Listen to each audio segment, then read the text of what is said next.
Honestly, you start wearing trainers. I don't know why. I just put these on for gigs like at the minute. Me and Lee with their Adidas on, like, They're fucking, showing us up here posh now. boy now, aren't I? I look at twatting shoes with trackies though, won't I? So, we look like a nonce. Why does it all of a sudden we got like a glazing of light on Leave there? that in. See it? We've got like a glazing of light across us. Is it? It's not that cable going over the. It is. It fucking is. Fucking genius. That would have taken me 20 minutes to spot that. I'd have been troubleshooting the lights for 20 minutes. That's why Lee's here. I know. I'm just the extra common pair of eyes. sense. It's the expert. Yeah, you know what? Why can't we say anything? It's probably because the lens is fucking covered. Yeah. You got a fucking Luke B bucket hat on top of it. Not sticking on there. Right, welcome to the One More Song cast, our Christmas special. We've tried a little bit with this, but it's been a bit of a half-assed decoration. But I realised when I got here I had no tinsel, but it is what it is. But we're glad to have Lee Richards on here. I would safely say, well, for me anyway, it was my favourite guest of 2025. That's very kind. That's where the charisma was through the roof. So that's why we've had you on today, Lee, because you bring the vibes. And you that's showed your full self, mate. Did I? Yeah. Well, I can't help it. I can't. You know, you come on something like this, you think, you try and think about, what you should think, what you're gonna say. I didn't do that. No, you didn't. No, well, I don't know. No, I didn't. Yeah. Authentic self, though, isn't it? Yeah. Authentic self.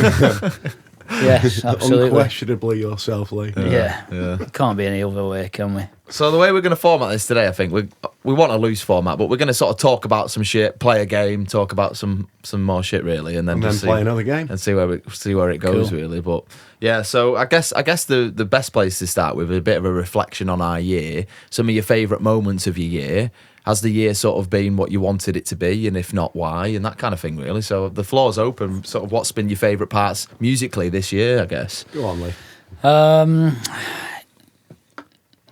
I think for me, yes, it has gone the way I wanted it to go. Because I think what I've done this year is I've been a bit more selective in what I do, in terms I've not been a slave to Friday, Saturday nights in pubs. Yeah. I've pulled away from that a little bit because not because I don't enjoy it or because I don't want to do it, but I've had other things going on. So I've been working with a band in Lancaster, doing some writing, mainly lyrics and doing the vocals for that, which is still in the early stages. Been in studio a few times, but that's taken a bit of my time, and it pulled me away from sitting and sort of running through my set list all the time for Friday, Saturday night. So I kind of, and then I got ill.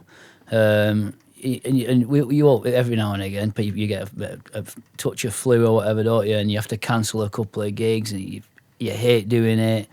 But it came at a time when I was busy doing a lot of writing, so I threw myself into that. I've kept my hand in here and there. I think I don't know, I can't even tell you what music of my own I've released this year. I think one came out February, and maybe I did a couple more. Yeah. Not as many as last year. Not as many, no. A couple more. Fucking turn that thing off. And then spend. You're going to ruin the Christmas the Christmas vibes. I've ruined the illusion there. And then I spent a bit of time, obviously, writing for the band, which were a different thing for me, really. And that, in some ways, I was actually sent a load of music and said, right, what can you do? What do you think about this? What melodies, what lyrics can you come up with for this? Which is totally different to what I'd ordinarily do. So it was really out of my comfort zone and challenging, but I'm quite happy with what I've come up with. Yeah. And hopefully that'll be out next year. Just a quick one, Lee. Do you think you enjoyed that more because it was out of your comfort zone and there was like a little bit of a challenge to it? Because, I find this when I've written a song and I can almost hear the full song in my head.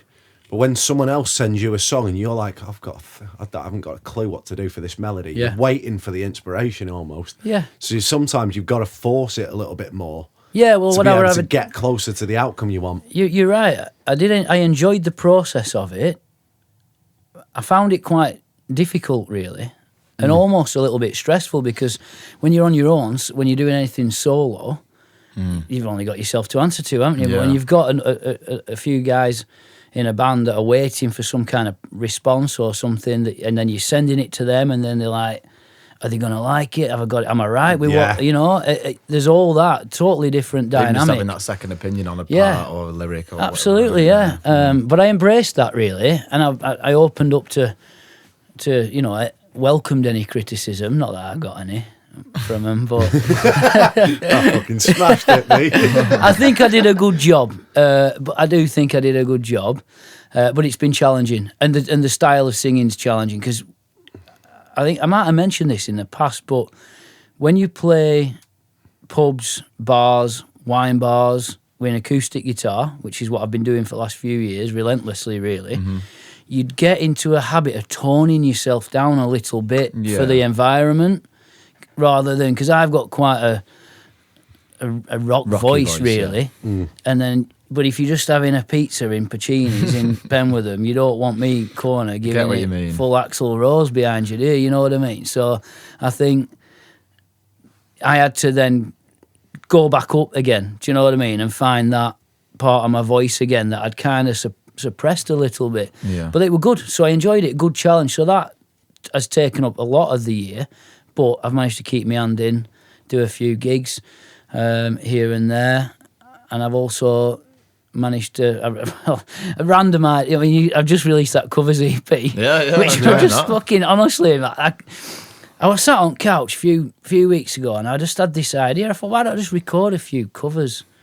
Just set up in my back room, everything live, and just hit record, see what comes out. I listened, so I went in, I did a few tunes, I listened back, and I was like, yeah, fuck it, why not? So did a few more, and I've got loads on my phone. I recorded it on a free audio workstation. I think it's called Soundtrap, but it's not like massive recording. It's live. It's one thing, vocal and guitar. And did you do it at the same time? Did you do it at the same time? Then did you? Did it at the same time. So I played as if I were playing a gig, but I used my electric guitar, so I could have a bit of distortion or whatever for the type of stuff I were doing, and it just. I didn't mess with it after that. Do you know what I mean? I had a bit of reverb on recording and away. I thought it was pretty good. But I had reverb on anyway. It's come out really. I think it has, hasn't it? Nice. Yeah. If you listen really closely, you can hear bits of stuff. Like you can, at one point, you can hear my dog scratching the window till we get back in. You know what I mean? But that was the point, doing it that way, and just see how it landed. And I've had some positive messages about it, but then I was like, why have I done? Then the other day I was like, why did I do that? Like, because it's covers. I've gone back to doing when I've spent a lot of time doing original stuff or focusing on original stuff for myself and for the band, you know. But I guess it's covers that you want to do, which sometimes is the only freedom that you need, because you're not singing Proud Mary, are you? You know, it's fucking exactly, mate. So you know what I mean? It only takes that, doesn't it? And it comes back to that when you're in a wine bar in Preston. And you get you plug into amp and it turn distortion up and start singing Heart Shaped Box by Nirvana. It don't fit the vibe, does it? No. So I just thought I'd have a go at that. I'm quite happy with it. And I might, the rest that I've got, just for the sake of it, I might just stick them on another EP and fire it out. Why not? So I guess this year for you has been a bit of spontaneity then. It has. I've just took it as it comes. Which I think is important, isn't it? Really, I think that's what. Yeah, I think you do need to vary your work, which probably is what I've been feeling. I think similar to you, it's been a bit more selective.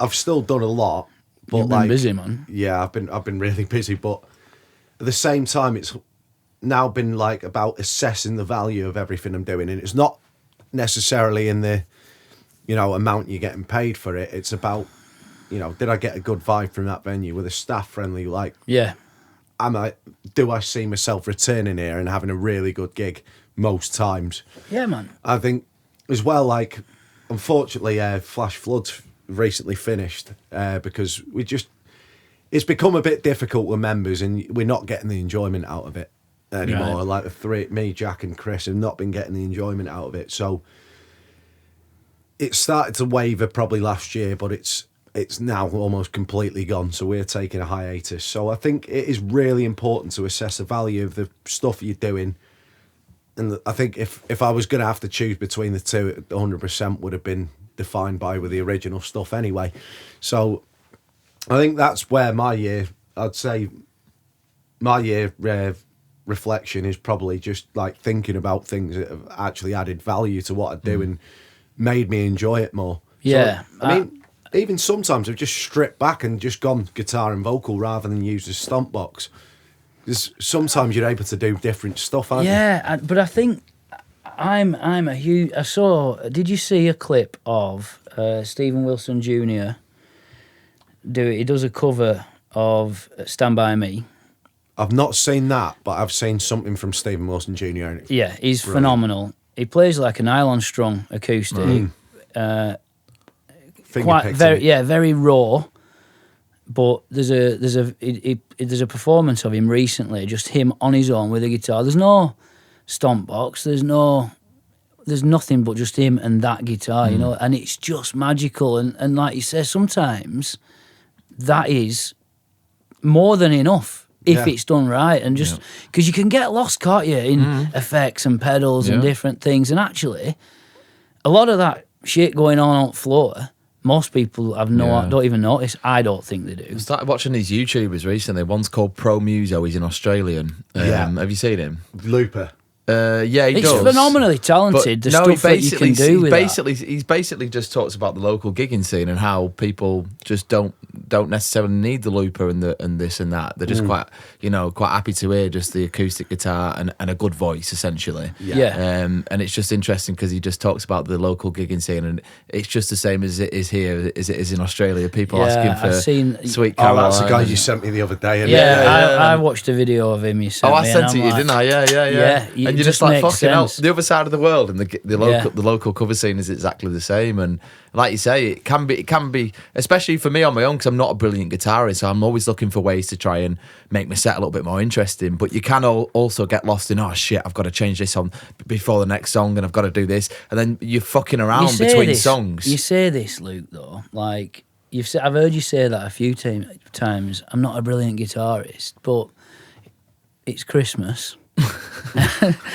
And we've spread a bit of joy.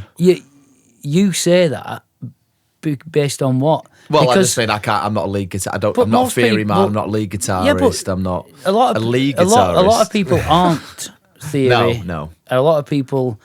I'm a strummer. You know, I'm a rhythm player. You're a good rhythm guitar player. Solid, it's solid, isn't it? When you see it's solid, but you're comparing yourself to what Slash or fucking Stevie Ray Vaughan. Like, it's a different thing you're doing, and you've got to appreciate as well. Like when you say that, most people sat in pub watching you wish they could play the guitar. True, like yeah. Do you know, in most people's, if like Merry you Christmas. listen to blues, most people's favourite guitarist, B.B. King, 3 fucking notes of solo. Yeah, exactly. Fucking brilliant. But it's how you play them notes, it's a isn't it? feel. That's the thing. It's like, people would say, for example, Oasis, okay? Noel Gallagher. Noel Gallagher. There's plenty of videos of Noel Gallagher messing up his solos and there's, pretty standard guitar work, really, most of it, but it's how it's done. It matters. It means something when it's done that way. But then, if, for example, Joe Satriani, Steve Vai, some Paul other Gilbert, people might not like this, but to me, it's unlistenable to a point. Some of that, it's so technical, and you're like, there's a fine line. Isn't it? It's how you play it. It is, yeah. It's just Bob Dylan. I think if you're thinking about being a good guitarist, are you good at what you do? I always judge Does it it by serve what you the do. song? Yeah. Like, what you think about, a lot of guitarists probably at the same technical ability don't think about. They're like trying to do these solos from Slash and all that sort of thing. Whereas you're like, right, how do I play these chords and get the best out of them? So you're actually thinking more like a musician. I think the best guitarists aren't just the ones that want to fucking play and hammer the fucking riffs in the bedroom and do it really well. Great, some of them are technically fucking brilliant. And it's impressive, isn't it? And it's talent, and it takes a lot of practice. Yeah. But you're thinking more about how hard you're strumming it. You're thinking more about the rhythm of it. You actually look into every detail of that and probably get the best out of your ability. Yeah, which is what it's about. Yeah, it's one of them. When you're on your own playing, it's like, because I'm primarily a vocalist, so it's like, it's then trying to entertain people with your limited guitar playing. So that kick drum for me is Said it again. You just did it again. No, but it is. I am a limited guitar player. You can't gloss over that. Well, no. But, this is not. It's turned into a therapy session for Luke's guitar playing. Well, go on then. So what's your highlight been this year then? Yeah, back to that. That's like your recent release, which is I know has been played again. And I said this to you via message that I saw you play that song. Yeah. In the Ferret one night. Yeah. I remember that night. And just you on stage on your own with an acoustic guitar. That's when you know it's a good song. Yeah, because it was class that night, and I never forgot that song. And when that released, it's brilliant. I've always said that's got to be a massive highlight. That's my favourite one of yours. I always said that. It's done my head in that one night. I think I've always said to you, don't get too bogged down with the streaming numbers. When it happens to you, though, it's I think I had it a little bit with Live for the Weekend when it didn't do as well, and I'd obviously paid out a lot more money for it. And I think it's just always going to be a little bit like that because it's more personal to you, your own song. Yeah. I genuinely thought that re-release of Gratitude was going to be flying. I genuinely believed that it was going to be flying, and I still believe that at some point it may do that. But it was just so frustrating to not see the streams pick up on that, because everything about it, from that mix that I did in my bedroom that was released 5-6 years ago to now, is miles better. What Simon's done with that and what Mike's done with that guitar solo, and I did think about putting a guitar solo at the time, but I didn't feel like I could do anything on it that would do it justice. Right. Mike came in, the first 4 notes are exactly what I would have started with, and it was like the way he's played it as well. That guitar solo has more feel in it than I've heard in years. And that comes back to what we were just talking about, guitar playing. It's the about way you do it. The way it's done. Yeah, definitely. Not how technical it is, but how it comes across. But yeah, I think that but you know what? is a I'm going to stop you both brilliant there, right? song. It is 100%. But also, I think Rob said this, Rob Jones, when he came on. Spotify, if you're talking about Spotify streams, is predominantly algorithmic. Yeah. Right? So when, I've had decent, we're talking like thousands, we're not talking hundreds of thousands, but my latest song has just managed to just get a bit of an algorithmic push. Yeah. And when you look on your statistics, when it tells you, is it from your catalogue, is it from your this? Yeah, 80% of it is from algorithmic stuff where, like Rob Jones said, it's probably somebody that's just listened to a song and then your songs come on next. And do you get what I'm saying? They're not fans of your music. No. So, you'll get your people who listen to your music, and the people that you want to listen to your music have probably listened to your music. But unfortunately, this time it just hasn't had that weird algorithmic push, which none of us can explain how to do that. No, nobody knows. Nobody knows. Everybody's waiting for that moment where, and all it takes really is a little bit of luck in that area, the right person or people to hear it, and it gathers momentum. Yeah. But there's hundreds of thousands of songs a week, a day, waiting for that. A good few 100,000 of them are shit, but you know what I mean. That's the thing. There's that much out there. You're looking for that song. It's impossible to find it, isn't it? Well, Goldie was just saying, thanks to my mate Goldie. Shout out to Goldie for editing for us today. But he was just saying, he likes certain country songs. He finds one that he likes and right, let's go and look for more than that. Yeah. He can't fucking find it. So he can't find the same sort of thing. That particular style, yeah. It's really difficult. It's a minefield, really. Well, it's like similar artists, isn't it? How does it work? Yeah, it's like similar. When you look at your similar artists to you on Spotify, they're nothing like you. It's like, well, okay then. Well, you're going to go and listen to whoever from me. You're not. I don't know what arena I sit in then, because that isn't what I'm writing. Whoever's at the bottom, Have you been compared to Sam Fender as well? That's what I mean. Yeah, because I've never felt like I've written a song anywhere close to Sam Fender. The only one that got anywhere close to what it actually was is God's No Help. Compared to Jamie Webster, I was like, perfect. That's what I was going for. That's another great song. You think about what you've got going, both of you. there's some really good songs, but it's fucking, you don't get hung up on streams. It's a minefield. It's a minefield. This is what it is, isn't it? I often ask myself this question. It's why are you doing it? Why are we doing it? We said this last time, didn't we? When you've always got to go back to that. I said that to you at the beginning. Like, right, why do you want to write something? You're like, I want to be proud of something that I've created. I was like, remember that. For me, it is my sanity. It is like, regardless of where the song goes, like, I get knackered from doing the cover gigs, and it pays the bills and it does this and it does that. But actually being able to put something down that's yours and put it out, it is liberating, no matter how far it goes. And I think you've always got to hold on to that, really, haven't you? It's massively liberating to put something out that's yours. And it's like I said the other week, I said, nobody in the world has written my song. Like, I'm the fucking champion of my music. And it sounds stupid to say that, but it's not. But it's that's good that you've got that in your mind, because the question to you two: do you think when you're involved in this, you lose sight? You lose sight of that. 100%. You forget you forget what the fuck you're doing and why you're doing it, and you lose sight of the fact that at some point, whether it's last year, 2 years ago, 10 years ago, you sat there and thought, I'd love to write a song and make my own music, but you didn't have a clue how you were going to do it. You couldn't play a guitar.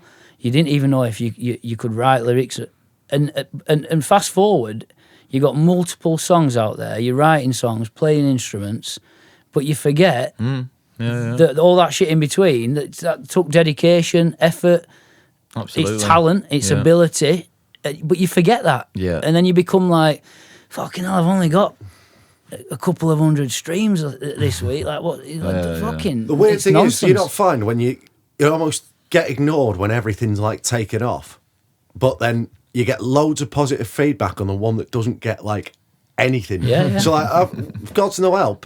I had one person constantly saying it was fucking brilliant. Like, and I had a couple of other people like come out the blue and say that's a really good song, mate.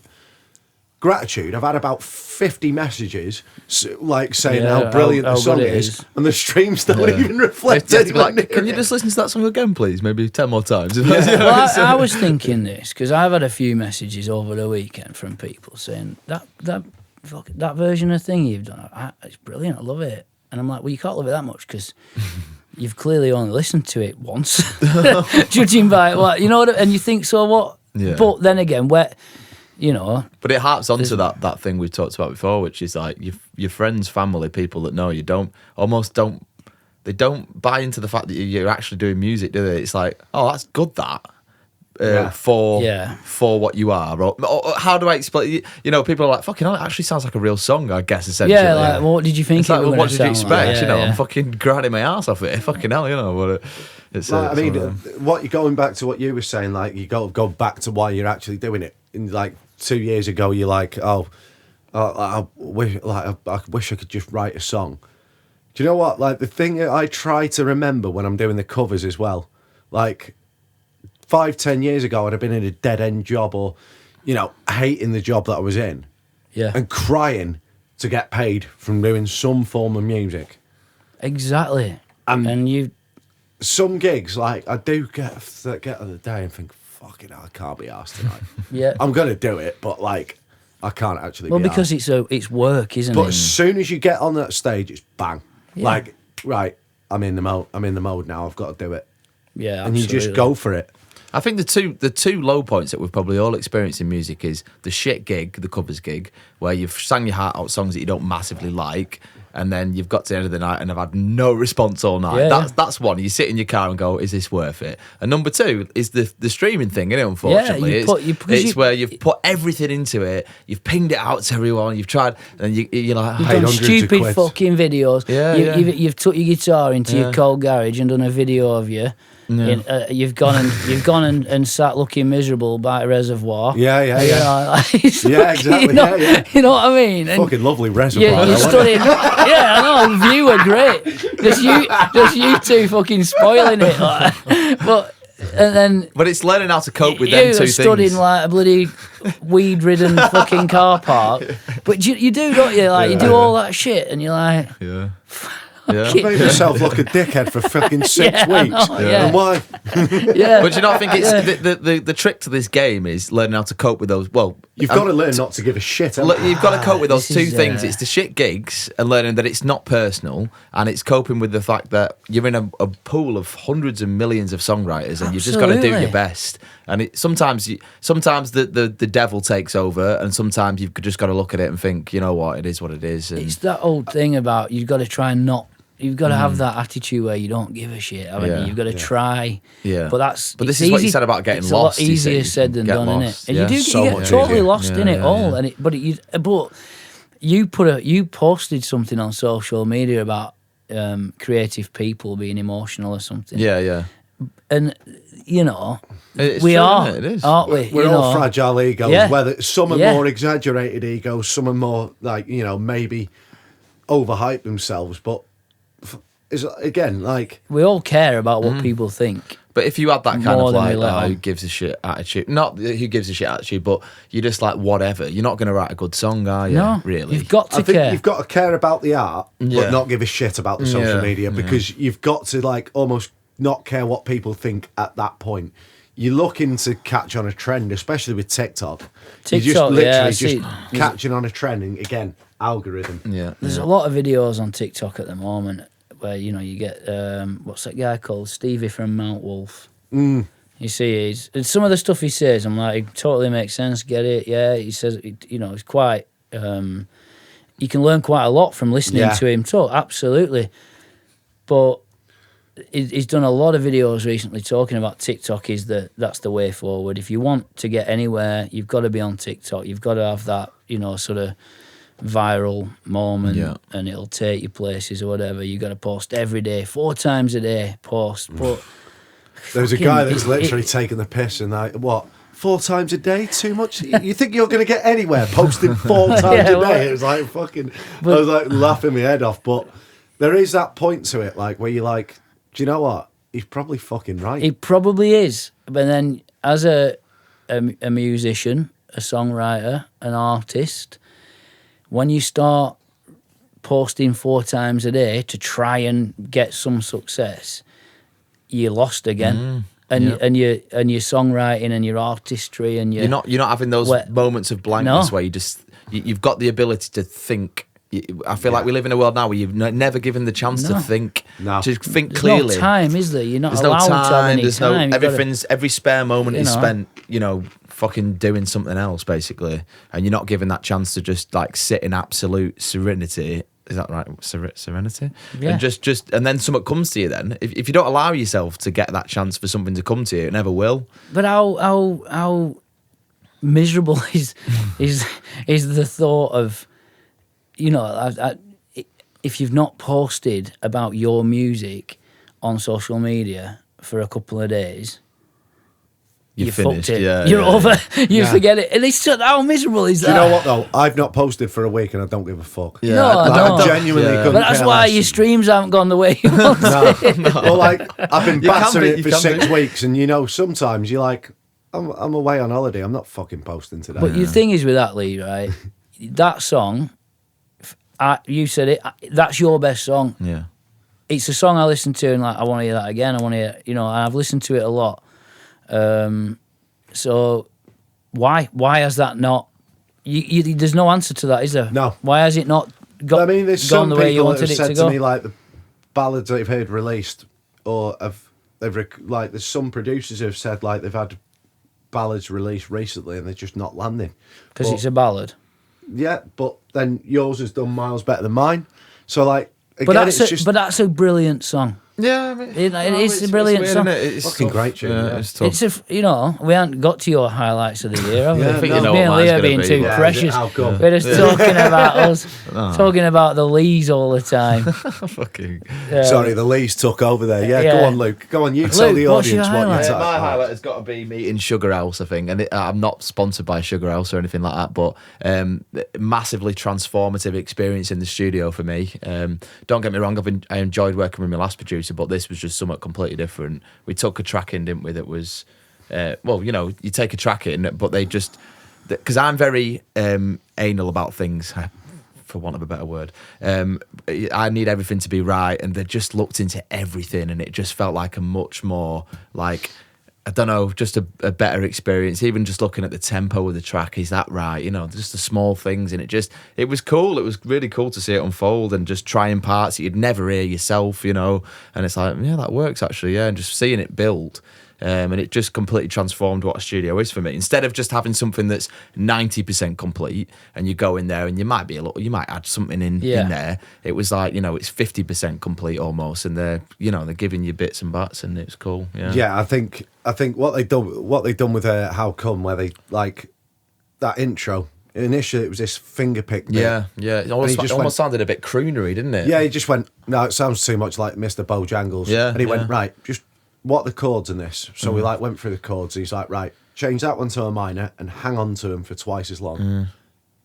And all of a sudden, it just completely opened up that intro. We just tweaked the melody a little bit. It wasn't much. Because the chorus was the same. Chorus never changed. The verses just did sound a bit like bouncy. Do-do. Right, yeah. And it was a bit croonery, a bit like, you know, but it brought the song together, and it's stuff like that. And it's just that little bit of advice from people that have worked with fairly big acts in the indie scene, to be fair. And you're like, shit, yeah, and you're allowed to stick your hand up and say, nah, it's not for me, that. But it works. Yeah, I think I'd echo your things in a way, not as in meeting Sugar House, but the reasons for it. I think the stuff that I've done creatively this year has been my highlight of the year. Like, just being able to go, right, I've actually been able to put this level of work into studio projects. Like, working with you a couple of times in your tunes. Yeah. It's just been like, right, I've actually got to try some stuff that I've not tried. Yeah. It's been great. So I've been twice with Sugar House this year. I've just done one a few weeks ago. Is that done, ready? It's got a couple of tweaks in the mix, and then I send it off for mastering then, really. But you're not going it's going to be good. So, that was an interesting creative process, because we didn't, when we went in with that one, like, we knew it was going to be miles different to anything like either of us had done before. But like, it was literally as one in of those genre-wise, not genre, no, just stylistically. We've left it a bit barer, haven't we, than what maybe I would usually do in a demo, just because I knew that they'd find a bit of magic in there. Do you get what I mean? I think you've just sometimes got to leave a bit of room to play. Right, let them have a bit of a. But that's the highlight for me. Anyway, it was literally going in there, going, have you got a clue what you're going to expect from this? I've got no clue what this is going to turn out like at the end of the day, let alone how the mix is going to turn out. Like. But that's what I want you to experience at some point. Exploring of I know. Well, see, I've always done. You've got to take a very minimal approach to songwriting in terms of one guitar, one voice, straightforward, straight to the point, say what I want to say. But I've tried to. I'm sort of moving away from that a little bit. I'm trying to. I'm going to do something when I work with you, Leon. Yeah, me and Simon. And Simon in January, and I'm open. I'm open to different ideas and different ways of doing things, and a lot of the work I've done with the band has changed, even just lyrically and like sort of vocal melodies and how to sing and certain words I use, and just lots of little things that I'd never considered until this year. Doing things that are slightly different to what I've done in the past. Have you found the recording process different with the band as well? Totally different.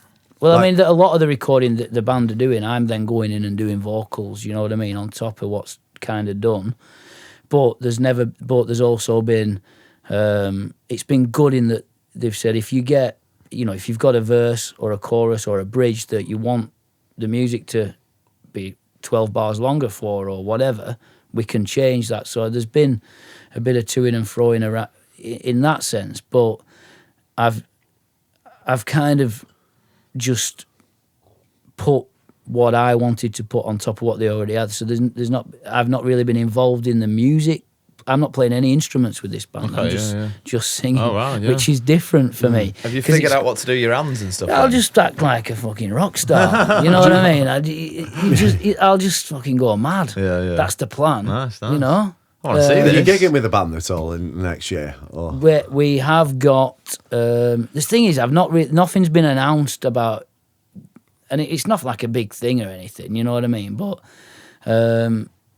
there are a number of festivals in the diary for next year. Yeah, up and down the country. So not brilliant. pub gigs, like festivals, That's like cool, yeah. rock and metal type festivals. Nice. So Nice. they're booked, they're ready, the dates are in. Is it hard rock or is it just? Yeah, it's hard. Yeah. Yeah, yeah, it's hard. I mean, the thing is, like, What do you think? I'm Lee Richards. no, I'm but out it's of not. Nails. Yeah, it's fucking hard rock, man. What you the fucking No, I'm not taking that the indie piss. shit. But I think it was like I said. I was approached by sort of the guy that does, you know, the majority of the organising for the band. They're phenomenal musicians and a different level of musicians. You know, you're talking about your guitar playing. I'd be pretty uncomfortable playing guitar with them. Do you know what I mean? Because it's a different style of what I've played anyway. It's, you know, and I think they've always, you know, I've been approached and asked about it. Sent the music, sent some ideas back, and it's just evolved into what it is. But then being in the studio, it's really, really been forced to push myself. Yeah. Really push myself in vocally, which has made me better, you know. You found your vocals getting tired at the end of a studio session? Yeah. I mean, I did the other week I was in the studio for about 6-7 hours, constantly singing, and at the end of the day, I'm gone. Yeah. Because that's obviously the type of singing I'm doing. Yeah. It's very throat, gravel heavy. You know what I mean? Talking like Phil Mitchell. Yeah. You know, right. Yeah, exactly. I'm coming home and doing your mic chest. Yeah. Yeah. So I mean, but that's helped. That's woken me up to other ideas in my own music and other ways of trying to approach things as well. So it's been, although at times I've felt like I'm not that busy this year, I've probably been busier, but just in other ways. Yeah, it's trying to justify to yourself the not raking money in. Yeah, it's that balance, isn't it? It is. Yeah. But that's quite refreshing as well, to be doing it for the love of doing it, not doing it for the money. Yeah. Do you know what I mean? Yeah. Well, Adi said this last time I was in the studio. He said there's too many like great original artists that are just turning to the covers now and just bashing the covers. And it's like I can sympathise with that because it's, you know, but yeah, he noticed it as a thing that's more prevalent, really.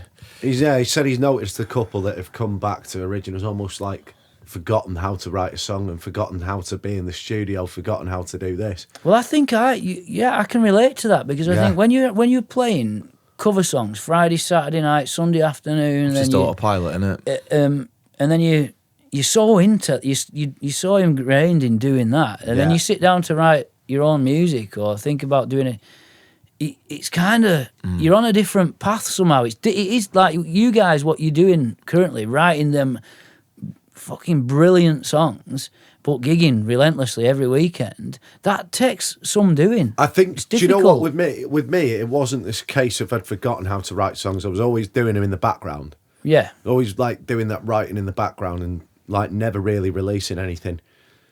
But it was a way for me to practice the art of songwriting before I actually did it. And I think I got to about 2017, 2018. I was like, do you know what? I need to release something. And my old band, there was a bit of skepticism because like the publishing deals and all that, like the DistroKid and stuff like that was still relatively young then. A lot of them like never been in a band or released music before. There was a bit of skepticism there, so I just sort of thought, fuck it, I'm just going to do it on my own. Yeah. I just recorded something round a mate's house and then recorded something on my Mac and just went, you know what, fuck it, let's just go and do something myself. And it wasn't that I'd forgotten how to do it. It was more of a case of I'd never been in the studio properly where a producer's like analysing everything you're doing and going, right, no, that bit needs doing, this bit needs doing, like we need to think about this. What I would do here is that. And I think when I went to Sugar House, I had that same revelation. It's like, this is how it's meant to be. This is how a producer's supposed to. I think produce. Exactly, yeah. I think if you're just sitting there and pressing record, I think, maybe maybe not doing what you should be. But it's just different approaches. Well, I guess. I've kind of done that in my back room, not in a studio, in like a garden room, using an SM58 mic, a free DAW online, and press record and recorded some songs that I've just released that sound. Wherever you are listening to them, they sound pretty well made, don't they? You know what I mean? So that's what some producers do, isn't it? Yes. Just press record, and they're just off you good go at setting it up, basically. But should we have a quick break for a game? What do you reckon? Yeah, I reckon break this so. up and have a. Do you want anyone want another beer? Or are we all good? Or Explain the game on camera. So, effectively, Santa's fucking Santa's pissed. Santa, you got fucking one job a year. Come on, sort yourself out. He's down. hang on. I made this mistake last time I came here. The beer had gone off my one. Yeah, that one's gone. I thought beer lasted like years, to be fair. Well, I think It doesn't, does it? don't last long in my house, man. yeah, I've never had to check. That's you because you're an athlete, Lou. Yeah, that's what it is. He's fucking about. Like, Last long in Even though my. they had best 4 dates on. never. Alright, we're back. You want anything? Are you alright? I'm all right. That's mate. embarrassing, Can't really Luke. crush Christmas on a Innit? podcast, can you? Admitting that on a podcast that you let beer go We'll leave off. that one in. no. We'll leave that Yeah. one in and leave that to the audience to decide it. No, so the game we're going to do, we're each going to think of no more than three intros, and you're going to have to hum it, and the other two have got to guess it. An intro. Yeah, or All right, yeah. An intro. an intro. Fuck. Right. Hum it. Yeah, hum it. You can't do la la la's or blah blah blahs. You've got to hum it. Yeah. Do you want me to go first with an easy one? Oh, you go Any first. song? Yeah. Or is it a Christmas song? Shall we make at least one of them has to be a Christmas song? I think. Okay. I might think about this. Right, you go first. Right, then. Al, should I do one? Right, Yeah. go on then. Yeah, you're fine. Yeah. Mm-hmm. Get a bit close to it, Mike. You're laughing at. Mm-hmm. That's the intro. Okay. Oh. You've got it. For Christmas. No, it's Well, not you that. just sang it. Step into Christmas, Yes! Elton John. Yes! Yes. Cheers, Luke. That was perfect as well, that, wasn't it? Yeah, that was good, that was It was good. You know what? You know when you're like, I know this one. but Yeah. I can't fucking think of the name. Yeah. That was it, right. Right, you go, Lee. It's Mariah Carey. All I want for Christmas is you. Correct. So, am I going Christmas as well then? Oh, you don't have to on this one. You've just got to do 3, haven't we? Yeah. Jingle Bell Rock. Who sings it though? Who sings it? Is it Bobby? Is it Bobby? Bobby Darin? Something. Bobby Davro. It's not, that was the Bobby Davro version. Jingle Bell Rock. Yeah. There's been a few covers. There's been of a it, to be few fair. covers, yeah. So Is Well, it, I'm yeah, not- is it not like a not by Chuck Lee Berry, but Richard, I'll somebody put it like on. that? I'll put it on Yeah. me. It is. It's Somebody like that. Yeah. I can't think of who. Because like to be Run fair. Run Rudolph and all Right. Lee, have you got another one? that. Non-Christmas song. non-Christmas song.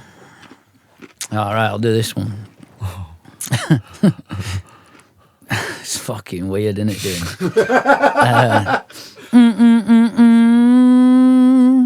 Oasis. What's the story? Yeah, Morning Glory. easy Get that in. one. Did you know that, Luke? No idea. Yeah, No. No, that was like a soundtrack of my yeah. year. Yeah, he's Mr. Oasis. Aren't you? So like that, yeah. I know everything about that album. It's an easy one. It's really difficult to just think of a fucking song. Yeah, it is. I've got a couple flying around we'll here. We'll keep going round then. Keep going round the houses. Right, so what's my next one? Leave a gonna little be? bit of suspense so listeners could guess it as well. Yeah, okay. You know, the one listener, Lee Richards, after he watches it back. Okay. Yeah, I will. I'll edit it, you watch it back.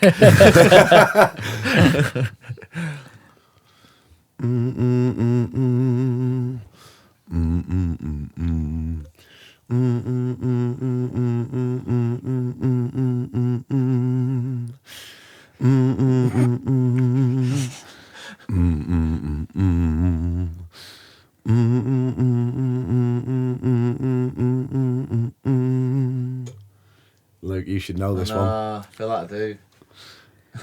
Right, okay. Go again. Do it again. Yeah.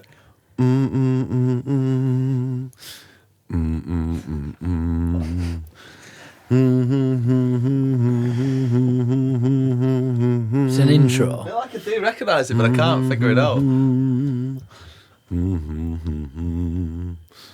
I have to be honest. I ain't got a clue. No, fucking no idea. It was the what genre are we in here? It's gonna be Britpop. in it, yeah. Britpop. And a Travis song. It's not Travis, but you're not far Are you singing away. it like in the same sort of key? Like, Yeah. Singing it in the same key, and mainly the rhythm's probably going to be the best one. Not exactly the same range, is it? I can hear it. You've kind got of. It's that but I can. Yeah, feel you've got to Britpop. think Is about it a it. Richard Ashcroft one then? The Verve. It is a verve. Which one is it? It's not. It's not. It's not Bittersweet Symphony. No, It's at not all. Bittersweet Symphony. You can't do that anyway because there'll be some copyright issues. Yeah. Well, I don't know. Not from Richard. No, Fucking no idea. Is No, it Verve go or, on. or Richard Ashcroft? it's the Verve, and it's Okay, go I'll on. give you one small clue. Go on. Go on. You've got to think like an instrument rather than a voice. God.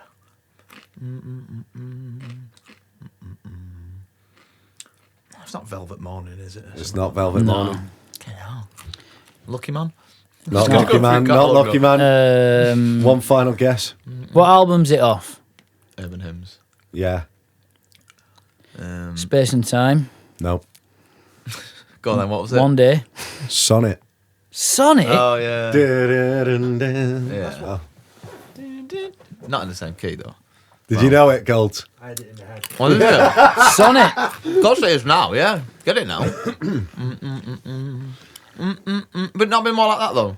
No, because No. the bass note will Right. drop, won't Okay. it? Yeah. So Not a guitarist, am I? So. Well, yeah. Look, don't start trying to talk about guitars on here. It's okay. The guitar cast. Oh yeah, I don't think you played that right, there, Lee. Right, let's have a think. I'm gonna go for something a bit random. Intros as well. We've got to Yeah. fucking Yeah, know the yeah. song. Okay, right.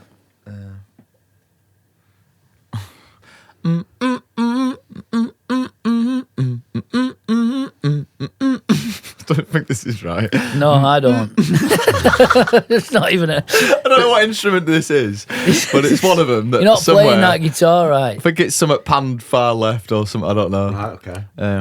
No. Go for it again.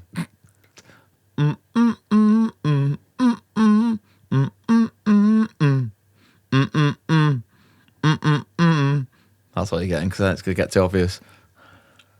Tell you what, I won't do the intro. I'll just do the actual first verse. Go on, because I don't think it. Oh, sorry, standing there, the Beatles. There you go. Ah, What was Yeah. that? What was that beginning bit? yeah, there is some. There is, It's yeah. like a ninth I chord. don't think like it was in the bent in the same key Yeah. though. But yeah, there you go. Yeah. Okay.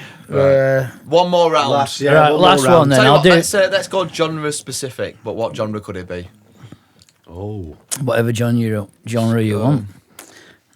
What about like a TV theme song? Oh, that'd be wicked, yeah. That'd be good. Right, okay. But maybe it doesn't have to be the intro. It can just be something. You know. A TV theme song. Oh, any theme song. Song that got famous maybe from TV, because sometimes it's not always... Oh. Right, It's hard okay. to think of the songs now, isn't Yeah, it? that is hard. Just a theme song. You know, if it's Weakest Link, whatever. Fucking hate that program. You don't like an awful lot, do you, Lee? I don't really. Honestly, I don't. And people like I've got one. If you want to. Go on. Yeah. Okay. Oh no, maybe not actually.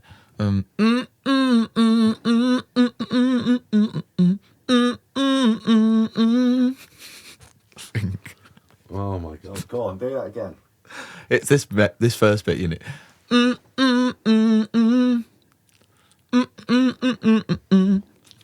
Oh my word! I think it's Disney. Oh, Disney Channel, like early 2000s. I recognise it, and it's doing my head in. They saw things in the future.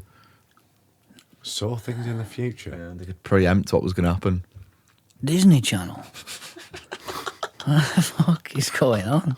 Disney Channel Yeah. saw things in the future. Yeah, the protagonist could see things in the future. Jesus Christ! No, Was it like a maybe TV wrong series? audiences. Go on. TV Yeah, series. kids TV show.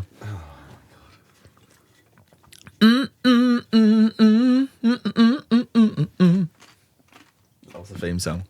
Any ideas? Keenan and Kel. No. Is that Nickelodeon? I think that was Nickelodeon. No. Last guess. Goldie, any ideas?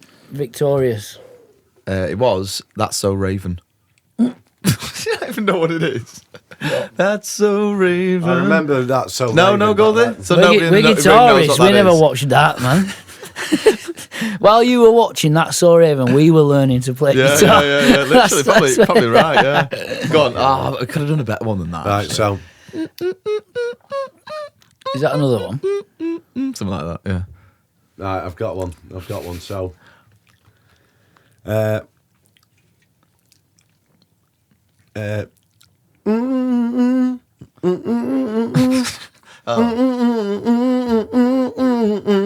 Oh yeah, shit. Oh, I know this. Only Go Fools on. and Horses. correct. Good. Yes. Yeah. That's It's a good song, that. Yeah, it was. Yeah, good Right. tune, actually. Belter. It's like a proper old school Cockney Yeah, one, isn't it? yeah. It was why it works so well. Ready? Last one. Go on. Friends. Friends? Yeah. Yeah, straight away. I think we said that at the same time. Perfect. I think we did. I think that was a draw. Yeah, that it's a one. draw. Nice. Point each. Yeah. I was Right, so I think Definite I've draw. smashed that one, then. Yeah. Some questionable ones there, but yeah, we got through it. Right, so what topic do you reckon we talk about next? Going into 2025, what? Let's think about this. What would we like to improve on next year? I think that's good. Musically, what would we like to improve on? Whether it's, and it doesn't have to be like I want to improve my voice, I want to improve my guitar. It might just mean a way of life. It could mean anything, you know. What do you want to improve? Yeah, in I like your that. life? Do you want me to go first? Yeah, go on. Can mate. do, mate. I mean, what musically? What I'd like to improve on. Sorry, guys. It's a funny one, really, to say this, but I think if you're constantly playing and singing, Yeah. I think you kind of do improve as a guitar player and a singer, don't you? You kind of think the more you do it, it's a muscle Yeah. after all, innit? The stronger Yeah, that gets. The more you play, the better you get. So I think just to keep the momentum going, really, and improving that way. But I want to improve on I suppose, the finished product, what I actually put out, which is a bit ironic considering I've just recorded an EP in my back room and just thrown it out there. But I think that was a bit of a base tester for me to say, do you know what, Lee? You know, vocally, sort of guitar wise, there's more in there.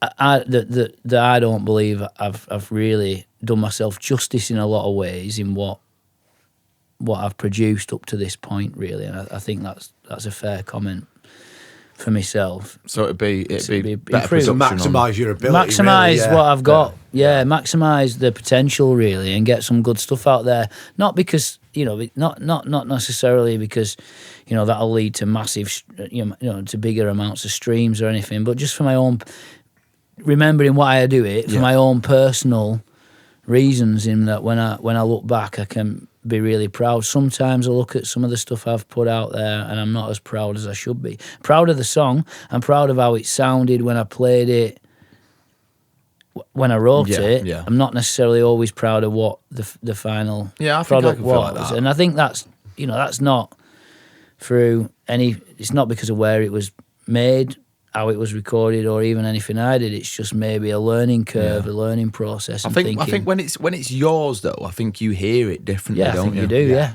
Yeah, and absolutely. I think there's a weird psychology in that, isn't there? It's like, because you know it's your voice and it's your sound, you're almost more critical of yeah, it. you instantly. I instantly get back up about it. Almost, it's a bit like, oh shit, that's me. You know. Yeah. Whereas like, you're not going to hear it like that. You're not going to hit. So it's like, You hear yourself differently when you hear yourself, even just when you hear yourself speak. yeah. If you hear a message that you've sent, Yeah. the sound of your voice is different, isn't it? You can't objectively listen to your own music. No. I don't To find. be It's honest, though, impossible. the only two that I would say like I've absolutely nailed at performance vocally, particularly, I probably Live for the Weekend and God's No Help.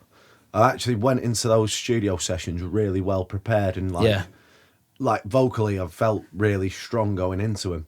Particularly God's No Help, because it just, I think I've probably got the best I could sound out of that, and anything the producers asked me to do, like add a bit more grit, I felt like I had it.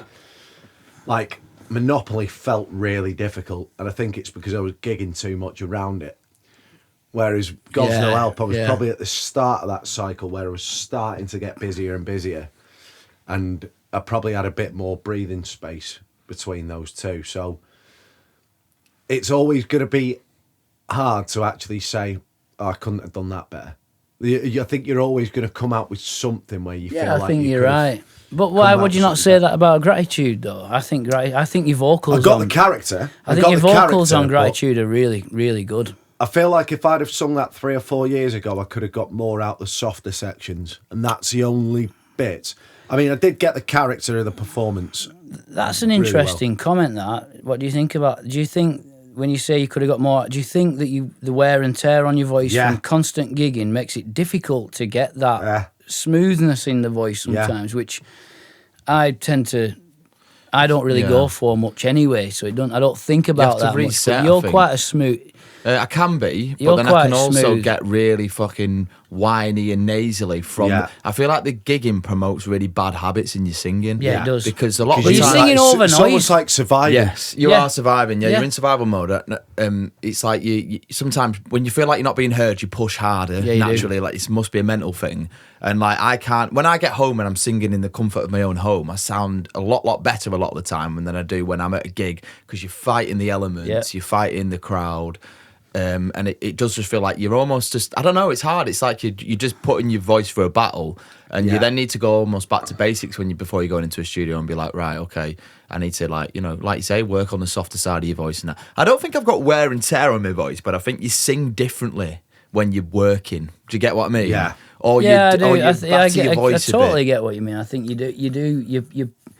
I think as well, you can get carried away with the crowd. So if it's like they're doing it, you're feeding off that energy, you're going to push more because you're like, right, they're giving everything. I've got to give more here. Yeah, but you can't always hear yourself the best. I mean, I wear in-ears, but sometimes you're still balancing the drums and everything, and That's part of the reason that this year I've let the crowd do more. If I've got a big crowd that are interacting, just give them. Let them sing. Give them, Give them, Give them a bit, like just give it the old. It's your turn.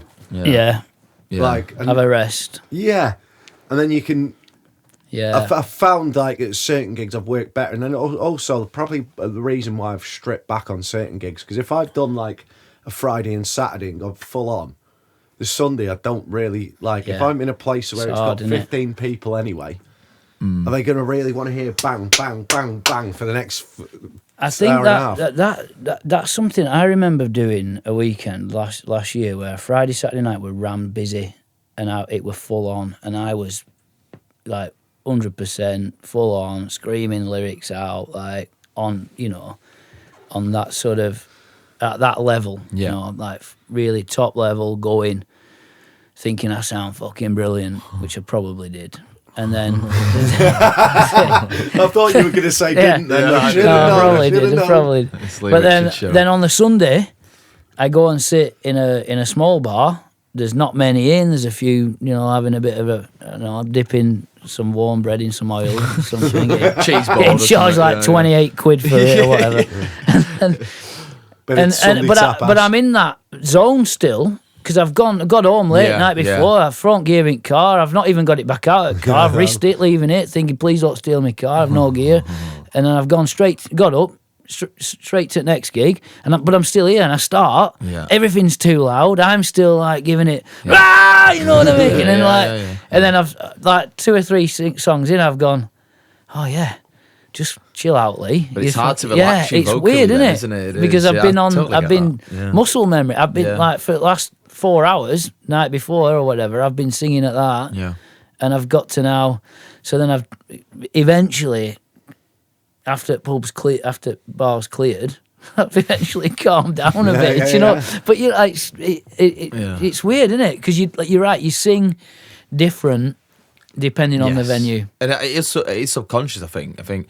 Like sometimes it's obviously not great for the pub, but when you turn up sometimes and there's not many in, I'm like, oh great, I can actually just do a few more, like, it's probably can be the same song sometimes, but you're just relaxing into it, and that's probably when you sound the best. You do. Like when you're at a busy gig, you feel like you've got to not impress, but you've got to keep the spirits up, haven't you? You've got to, so everything's like probably a bit quicker than what you'd normally play it, and everything's a bit more forced and rushed. And you say I sound quite smooth when I sing. I certainly don't want to do the covers. Everything's squeezing it out, aren't you? You're giving it. You do. Sound, you've got a smooth tone. Gigging to not. Your voice. It's like you're pushing, aren't you? But you do speed up. That's another thing that you mentioned there. You speed up. You play songs faster than they should be played. And you look back on a video, don't you? You've no idea why that's way too quick. I know, but it's not. It's in the moment. Yeah. But louder's not better. No.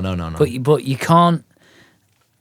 There'll be some guys out there or girls out there or whatever out there going, you know, when I can, you know, when I go to the bar, they will walk there. I tone it down. I'm not, but I'm just being honest. Like without even thinking about it, if it's busy and loud, you are busy and loud. Yeah, it makes you busy. You're busy. You're chaotic and loud, aren't you? The crowd's getting into it. You're feeding off that energy, Yeah. so you're just gonna like end up. Yeah, it's easier to go that way, I think. But it's not better. It don't sound better. Yeah, I feel like you're holding on for dear life sometimes when it's busy because you're like, shit, have I got enough songs to keep them here? And it's like you feel like, oh god, yeah. Yeah, you're looking at your set list thinking, we're gonna play that. I can't play that because if I play that, I'll kill the moment. No. You start crossing ones off, don't you? Shit, play Proud Mary. Yeah. This is what I love about places like where I play in Fatbird and Friff's Bar. Actually, like. They're the proper indie bars, so you can play like the B-side stuff, and you can play like there's still like listening to other styles of music, so you can play stuff that's like more stripped back, slow it right down, and they fucking love it. Like I played Drugs Don't Work in those places to 200 people, and it's gone fucking mad. And you're thinking, how has this one gone mad? Yeah. But that's great, isn't it? Because it's a music bar where people expect to hear good music, whereas a lot of places that we perform, they're not necessarily... They're hits bars. The music element is just a bit of extra ambience that it's trying to create, really, and they're not necessarily in there to listen to music. And this is what you got to remember, so if you play a slow, relaxed...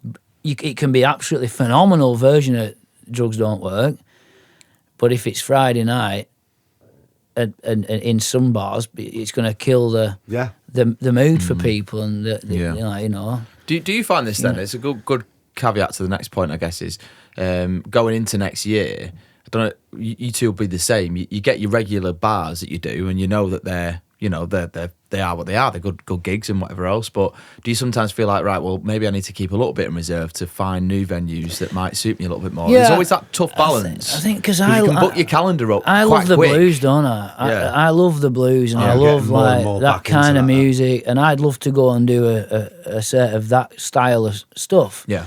Quite raw with an electric guitar, even just like similar to, or even a few grunge type songs, a bit darker side of music to a degree, in some respects. So you think, can I seek out venues and places that want that kind of thing, that there's a crowd for that? Yeah. But ultimately, there's not that much of a crowd for that. And you're probably not getting paid for it, are you? Yeah, there's specific venues for it. Yeah, there is, but it's and it's. I sound like it. Well, I'll just say it. It's easy to stand and fucking play "Don't Look Back in Anger" in a pub that everyone wants to hear and sing along to. That's not difficult. Yeah. You know what I mean? So you'd think, well, fuck it, I'll just do that. Yeah. And just get paid and you fall into that trap. Yeah. And then you we're going right back to what we said at the very start of this. You then into that. You kind of get lost in it again, and you're like floating around in it, thinking, Very true, I'd like to do that, but well, I sometimes find when playing- I've got a few weeks off, I reset a little bit, and I'm like, right, okay, well, get back. Looking forward to get back into it. Actually, I might try this new one and that one. But then when you realise you get into the cycle of it, you're like, shit, well, that one don't work. Actually, that don't work, and you know, it's going to kill the gig, you innit? know. And then you do, and then you lose yourself a little bit. But and then you start thinking. I mean, people think that I'm quite confident. I think I said this. Like, I'm not. I think I put that in your intro. I'm not. Do you remember? I really am not. I mean, I joke a lot to hide the fact that deep down I worry sometimes about the ability and the performance, and you know, and I know I can do some fucking really good versions of certain songs, but I will never do them in a pub for just the fear of losing the crowd. The crowd, yeah. Because it's not what somebody in there might think. Fucking hell, that were brilliant. But they're unlikely to come and tell me. Yeah.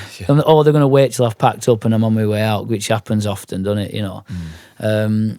So sometimes I think I wish I just had the. Sometimes I wish I had the balls just to go a little bit more rogue. Yeah. And just go for it. Do you know what I mean? Well, this is the thing we're playing, because a lot of people say, why don't you play your tunes at gigs? But you're it's getting not as paid, simple as aren't that, you? is it? It's not as simple as that. But you're also getting paid from the venue. I know. To provide entertainment, and there's an expectation that you're going to play what people want to hear. Yeah. And what blows my mind is what people want to hear is what they've been listening to for the last 40, 50, 60, 70 years. It's the same songs. Like, there's so much more out there, but, you know, guys that were playing acoustic guitars in pubs 20 years ago are playing a lot of the same songs that we're playing now. It's the classics, and you think, what the fuck? Like, why? Yeah. There's so much more music out there. It's like, if I had no self-awareness, I could be like, right, I'll do Proud Mary, I don't do Wonderwall, but, you know, them types of songs. And it's like, oh, I'm just going to do one on my own now. That would not have worked last night. It just would not have worked. It's like, I'm just going to throw one on my own in now. The whole fucking pub would like, it's all about feeling, isn't it? Yeah, it is. And you get the momentum. And then if I'm going to do one on my own now, it's like, it's just not going to work. And if you don't have any self-awareness or you know, I get very like, oh, you know, I don't like a feeling of something. So if I'm playing my own song at a gig where they're not there for that, that's very uncomfortable. And to then me, you'll probably not you know? do the song justice because you feel tense, don't you? Yeah, so and then you've ruined. You know, so and it then is like, everyone in Chorley's like, that Luke B did his own song in pub. It was shit, mate. But then you look at people like Phil Island that have been on, and he does every his gig own with a tunes. smile. He throws them in, and I think fair play. But I can't. I'm still trying to find that middle ground somewhere. Yeah, how to. Yeah, I mean, how I to think do it. Phil's. But again, Phil's is a very, very talented musician, singer, songwriter. There's no doubt about that.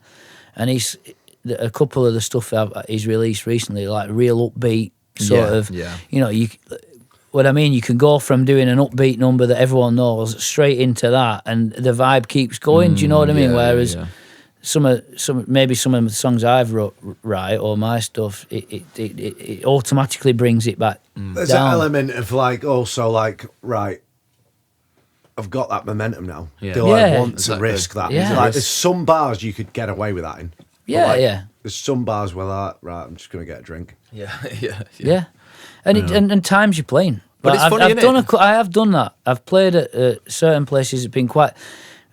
My favourite types of places to play is like a smallish venue where it's quite quiet and people are kind of intently listening. Yeah, I love them. And I agree, you can Usually play a Sunday song ones, and you aren't can have like a bit of a conversation about yeah. like, right, so this, this song is Fleetwood Mac's song. I actually met Mick Fleetwood once in a way, like, and just only very brief. You don't want to be like, it's not like an interview night, is it? But then go into the song, and then but it kind of generates a bit of like, then they'll say, oh, do you know anything by, whatever, and you can say, if you do, it's like win. Yeah, I do actually. Yeah, you've hit the jackpot there, or I don't. But how about this? But then you start to get like, you all start to be part of that experience. Like, it feels like a night with rather than like and that's my favourite kind. And they're rare because of the nature of the places that you're in and what you're doing. But when they happen, and on occasion when I've had a few of those, I've then gone, actually, I wrote this song about this, and that's the I'll time play to it do for it, you, and you can get away with it. But they're already listening. if you do it in, you know, what's the fucking point? Whenever I've dropped it in, it's always been like Yeah. halfway through a set when I know I've got them. Yeah. And they're listening to the slow ones, they're listening to the loud ones, and they're probably even dancing or getting involved with them. Yeah. And then you drop one in, sometimes it'll be like, all right, okay, let's hear it. And then other times you still get that vibe just go, Yeah. nah, we're not into this. It's like, oh shit, I've got 3 minutes of this left. Yeah, you're like first. You can't just stop, can you? First chord in, and you're like, why did I do this? Yeah. I've got to see it through though now. I think the thing I like, going back to the question, like what you'd like to improve, I'd probably personally like to improve my processes, like particularly recovery after gigs, because there's been times where the last 3 or 4 years I've always said I need to calm down. Unfortunately, I had a set of circumstances change at the end of last year, and I just felt like, right, well, I'm probably not going to be doing a lot this year, so I might as well fucking gig. And then I got ill over Christmas, and I did something like 9 gigs in 7 days, and I don't feel like my voice is properly recovered since then. No. Even though I took 2 weeks off in January.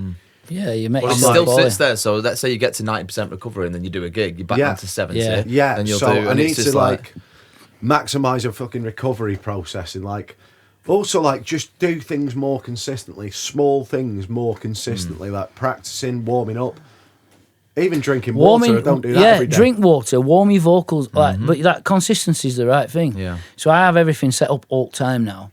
So when I mean, you've got this little space, haven't you, where you can. But that'll be easy. I'm buying a house at the moment, so like that'll be easy. Get your gear ready, so I can just, if I get a spare half an hour, I'll pick the guitar up and I'll work on something, even if it's like half a song, a bit of a verse that. Is it for your covers or is it for your... both? Yeah, whatever I feel like at the time, you know, and I'll leave everything plugged in as well, so I'll even record it, and I've got bits of recordings of all sorts of stuff. But it's consistency, and then that all comes together, doesn't it? But you're right about looking after yourself, man. I started physically, like, it's this kind of thing.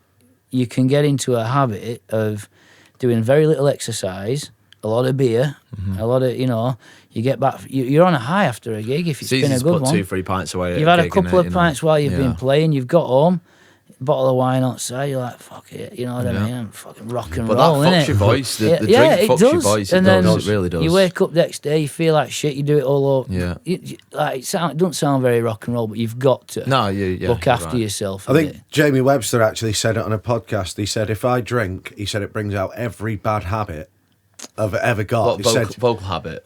No, brings out every bad habit in general. Right. So he said, like, he'll then want 20 ciggies. Yeah. He'll then want a bag of shite or something like that. Yeah. Do you know what? Yeah. So then all of a sudden, the next day, he's waking up and feel like he's swallowed 50 razor blades. Yeah. Said, like, if you want to go out like, acting like a fucking rock star, you're going to struggle. He said, you're not going to be doing this for years. He said, it's no coincidence that half the people who have done that, and 90% of them have ended up with vocal operations, have gone deaf, they've done something. You know what I mean? Yeah, you've got to look after yourself. So I think I try and do that a bit more, exercise more, a bit of run. It's turned into a fucking sad podcast. We'll bring it back up in a minute later. Let's get the depressing shit. Get some vegetables down here and do a bit of running, drink plenty of water, you know. Hey, you have to come to the run club, Lee. Yeah, I've got my own fucking training club. You come down there, lad. Wearing tights. I'll sort you out. But no, it does. But you notice a difference in your vocals, don't you? Yeah. You're gonna have more ability, aren't you? Yeah, absolutely. More energy and all that. Well, so. I see a singing teacher, and I have like sort of daily warm-ups and all that shit. It's called Chris Healy. I probably know him. You know him. First guest on the podcast, by the way. Oh yeah, he was. The first one, was he? Yeah. He's. I'd like to get him on again. Actually, at some point. He's a good guy, Chris. Isn't he? I think you were playing him in town overnight. I go walk past the bar. I walked past the bar. I went for a few singing teachers, but he's the one that sort of works for me, really. Yeah. So he can relate it to the gigging as well. It's not just like going through scales. Well, he does it. Yeah, he does it, doesn't he? And he's learning how to get things a bit easier. It was the way he works on a song. Like he'll listen to like the majority of it. Right, okay. Now he'll strip it back to specific sections. He's really good. He's detailed. I just sit in my sort of nasal this area a lot, and it's like relaxing into songs a bit more is a bit like it's hard for me. Do one like that. Hello, welcome to the One More Songcast. Like you're a 3 a.m. radio presenter. I mean, I think as well, that's something, a question for you too, about perfection in terms of music, particularly around AI and the use of it. I don't want to get into all that because we could talk about. Yeah, we could. You do a full podcast on that, but I am a fan of those moments in a singer's voice where it's almost cracked, it's almost gone. Those moments where the string bends slightly too late. Yeah, you hear that. On a recording when you hear something get plugged in. I love that because there's more human connection to that. There's an innocence to it, and I think that just those little bits, those little imperfections, just it's the character of them, the delivery that people care about anyway. Because if someone could, there's a lot of backing track singers around here who are fantastically technical, but they never seem to have any emotion. Yeah, exactly. You get that human connection. He's got to be there, hasn't it? And so I think I do. I like to hear a voice or a song with something in it that's. Technically it's not perfect, but overall it's perfect for the song. Do you know what I mean? There's a fine balance, and I think a lot of people say that the Beatles didn't sing entirely in key in a lot of times, or they go off slightly. John Lennon wasn't the best singer you'll ever hear. No, but I think you want to make sure that fundamentally everything's 90% it's down. there. But then if there is a little, but I don't hear it with the beat, because they say a lot of the time now you get so used to hearing overly produced music, and maybe the Beatles weren't that, but I still don't really hear the Beatles as being out of tune or anything like that. So as long as it's to that level where it's but you don't want somebody to be totally out of tune, or you can hear it almost immediately now, can't you? When something isn't right. Yeah. I mean, one of the best vocalists of frontmen of a band is actually the lead singer of the Strokes. As a singer, the script. No, the Strokes. That's that guy, isn't it? The Strokes. Like, if you're looking at him from a vocal technique point of view, it's probably horrendous. But it fits that band. Yeah, and absolutely. it always delivers with emotion. Well, I mean, you could argue it, but again, what do people want? What do people like? Like there's a lot of people like different. Like Axl Rose's voice now, you would argue is struggling a little bit, but in his day, he had a balance of both. He was technically really good, actually. People don't realise he was. Yeah, but he was, but he delivered, and a lot of people might say, I can't stand that, but the delivery, the attitude sometimes is more important than whether you like that voice. And that's why so many people like punk. And there was a thing done, like there's certain artists that have refused auto-tune. I didn't realise this, but one of the most impressive pop vocalists in the late 90s, early to mid noughties was Christina Aguilera. She was actually technically a fucking unbelievable vocalist. Brilliant. Never used auto-tune and never knew that. She's amazing. Fucking unreal, and delivered every line with a bit of passion as well. Well, the thing is, though, sometimes what you hear now, you never know whether that's actually whether they've sung like that or it's gone through that much. That line's going to technology get even shorter now. I think I think 90% of musicians probably, or 99 even, that in that chart era probably have some sort of pitch correction on, whether it's auto tune or whether it's been smoothed out a little. And I don't think that's a massive problem for the record. I don't think it is for the recording, for the album that you're putting out. Layer of compression in a way to it. Will they have put auto-tune on some of our vocals? They'll have put some tuning on it. It wouldn't be auto-tune. No, not auto-tune, right, okay. You lads don't need auto-tune. But you look at I was watching something the other day about Jennifer Lopez and a few other singers. They don't Jennifer Lopez doesn't sing. Like she doesn't. I mean, I'm joking. I'm not going to get in. Christina Aguilera did one of her Jenny records. From the Block, they don't actually sing. Like, it's mad. Selena Gomez, another one. They don't. It's not their voices on their records. That's crazy to me. Milli Vanilli. That's been going on. Though, it was off the back of the Milli Vanilli exploring who else. But again, that's where I come back to that. That's when you hear something and there is that imperfection in there. You at least you think, right? Well, yeah. There's always a tune I go back to with this. It's called "Talk Shows on Mute" by Incubus. Incubus, the vocalist is fucking outrageous. He's ridiculous. But there's in talk shows on mute, I think it's either the second or the third chorus, he doesn't quite make the note. There's a note that goes ever so slightly out of tune. Yeah. And I think, fucking hell, beautiful. Yeah, it is though, isn't Beautiful. it? Sometimes, because you're not, So I think, that was the point I made, wasn't it, really? I'm trying to make, but yeah, it's... Right, so I think we should probably have one final game, to be honest. Right. You'll like this one, Lee. Yeah. I think I discussed this with you today. So Right, we know go that on. Lee Richards is a massive fan of local country artists from the UK. We know that already from our previous podcast. So our game, where's the camera? Our game today is this a country lyric or is it a Lee Richards lyric? And obviously you're the... well, Lee'll have to answer. Yeah, you can't answer it. I'll obviously know my lyrics. Yeah, so this is for Lee, really. How many can you get to- out of 1, 2, 3, 4, 5, 6, 7? Okay. 7, I reckon. And we can maybe throw it to Goldie as well, to be fair. Right, okay, so number 1. I might mix this up a little bit, actually. Okay. Right, I'll start nice and easy. So I was in my truck. I had my steel cap boots on and was going to the ranch. Is that a Lee Richards lyric or is it a country lyric? It's so close to being one of Lee's lyrics, but I don't think it is. I think we know, don't we, the I answer think to that's this a one. country lyric. I'd love to have said it was Lee's lyric. I've made that song, but that doesn't exist. If I ever write a song Yeah. with those lyrics in it, Yeah. you could get Shoot a you. truck and drive it through my house at 100 mile an hour because that's just ridiculous. Never say never. Hey. I wouldn't have said that live in a podcast, mate, because that's going to do your life and your fucking house insurance no favours. Right, first one then, okay. So, my hair was a wreck back then, but I'll live. Was that a country lyric or a Lee Richards lyric? My hair was a wreck back then, but I'll live.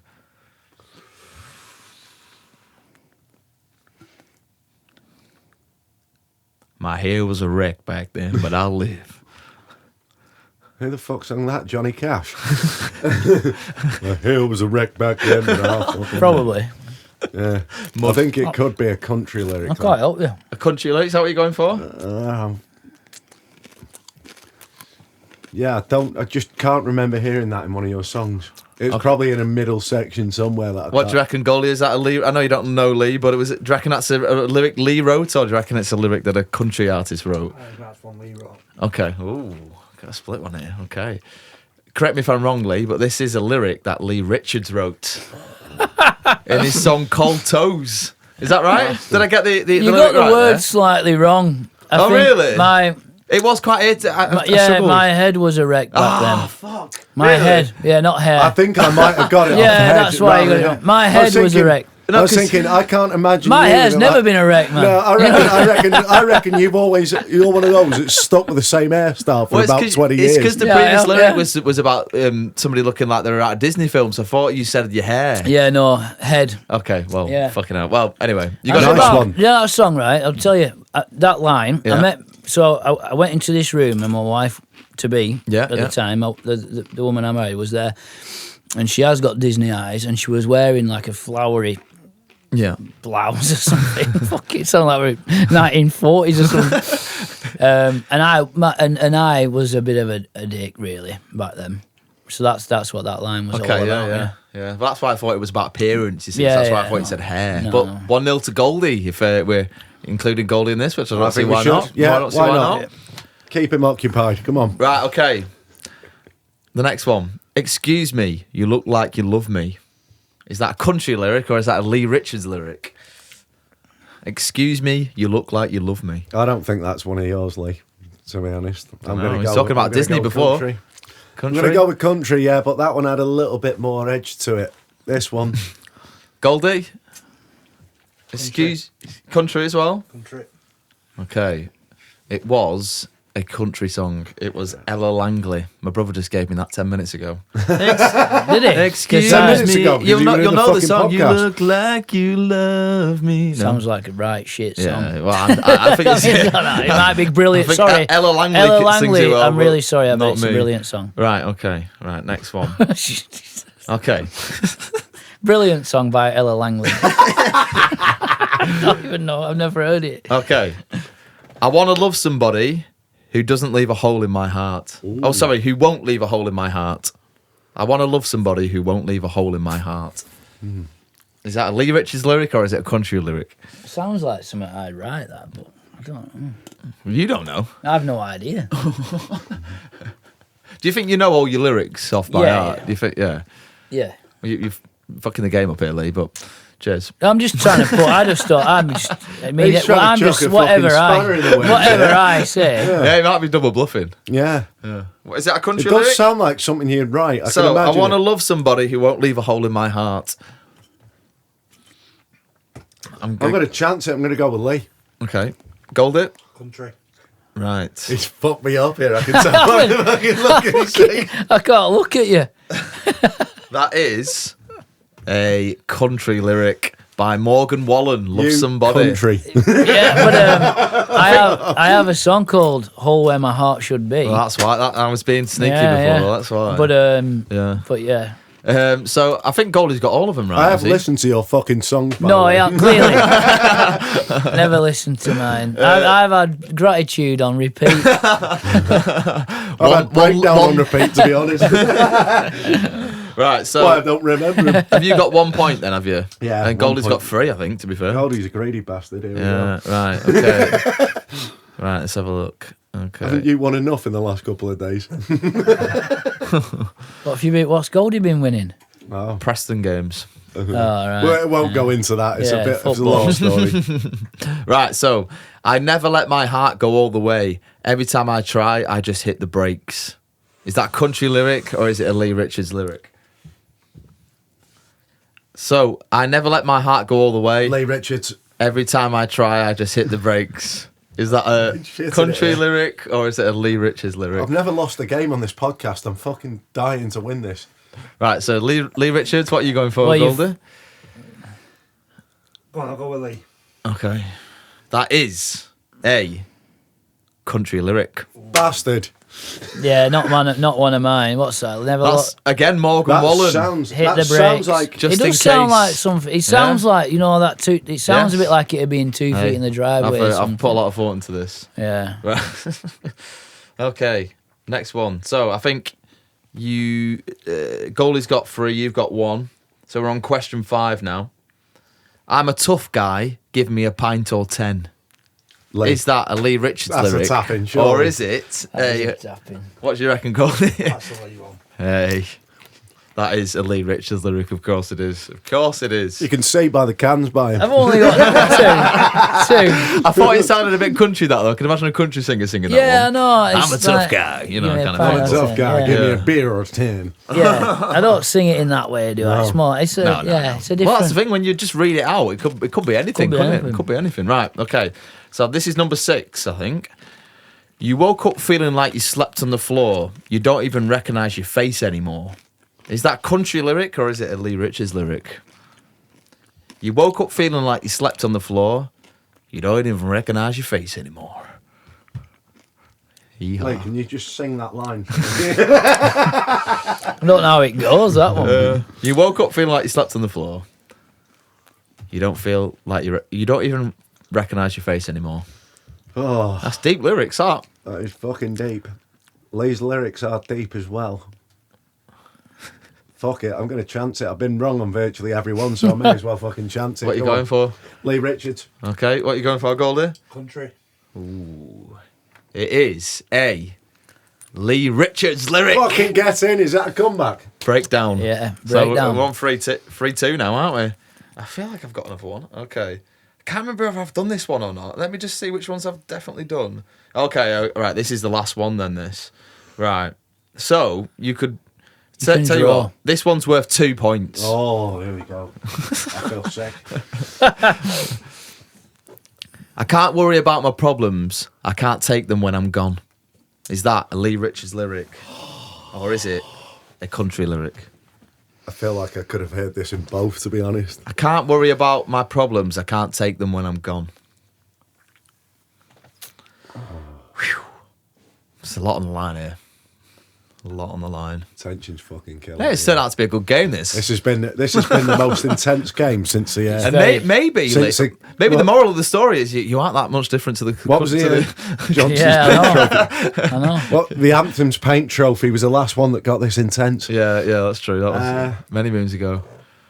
The Anthem's paint trophy. Yeah. Oh fucking hell! Right, do you want me to read it one more time? Yeah. Right, I can't worry about my problems. I can't take them when I'm gone.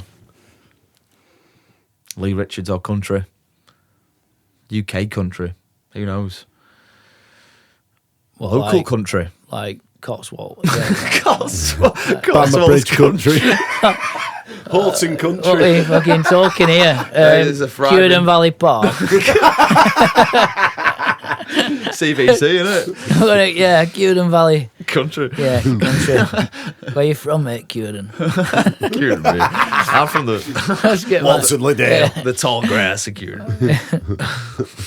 Right, come on, I'm going to have to put you for an answer here. Oh, we're running out of time, are we? Yeah. Right, Lee Richards. I'm just going to go for it. Okay. Gold it. Lee Richards. I can't worry about my problems. I can't take them when I'm gone. Is a Shaboozey lyric. Oh, Shaboozey. Tipsy. I'm a man in the bar getting tipsy. Yeah, do you like that one? No, I don't like it. No, I mean either. It was on Hottest Country on Spotify. So yeah, there you go. So that means our winner is Goldie. I think 3-2. 3-2. Yeah. On the So yeah, good game. That enjoyed that. It was a good game. Interesting. To know that Lee don't listen to any. Yeah, of what my do we songs. take from that game? I guess I don't know.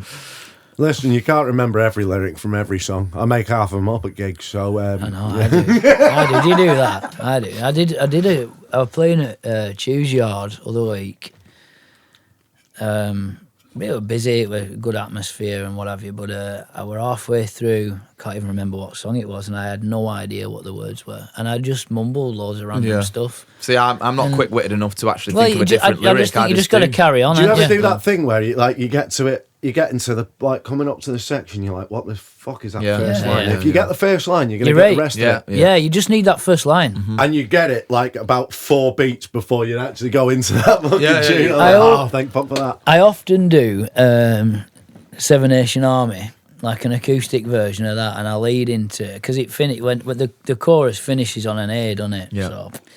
So I'll finish on that and I'll go straight into Johnny Be Good, right? Yeah, right. Because it just have that two that just flow and then it's a bit upbeat. Yeah. Straight into Johnny Be Good.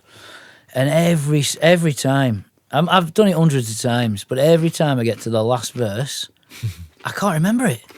What, the last it's like Johnny Be Good? The last verse of Johnny Be Good. Okay. But I do that a bit with that. I'm going, which is Deep Down Louisiana is the first one. Deep Down Louisiana, and then the last one is I'm doing it now. Yeah. Your mother told you someday you'll be a man. And I can but it's a 12-bar blues in here, isn't it? So I just end up going round again.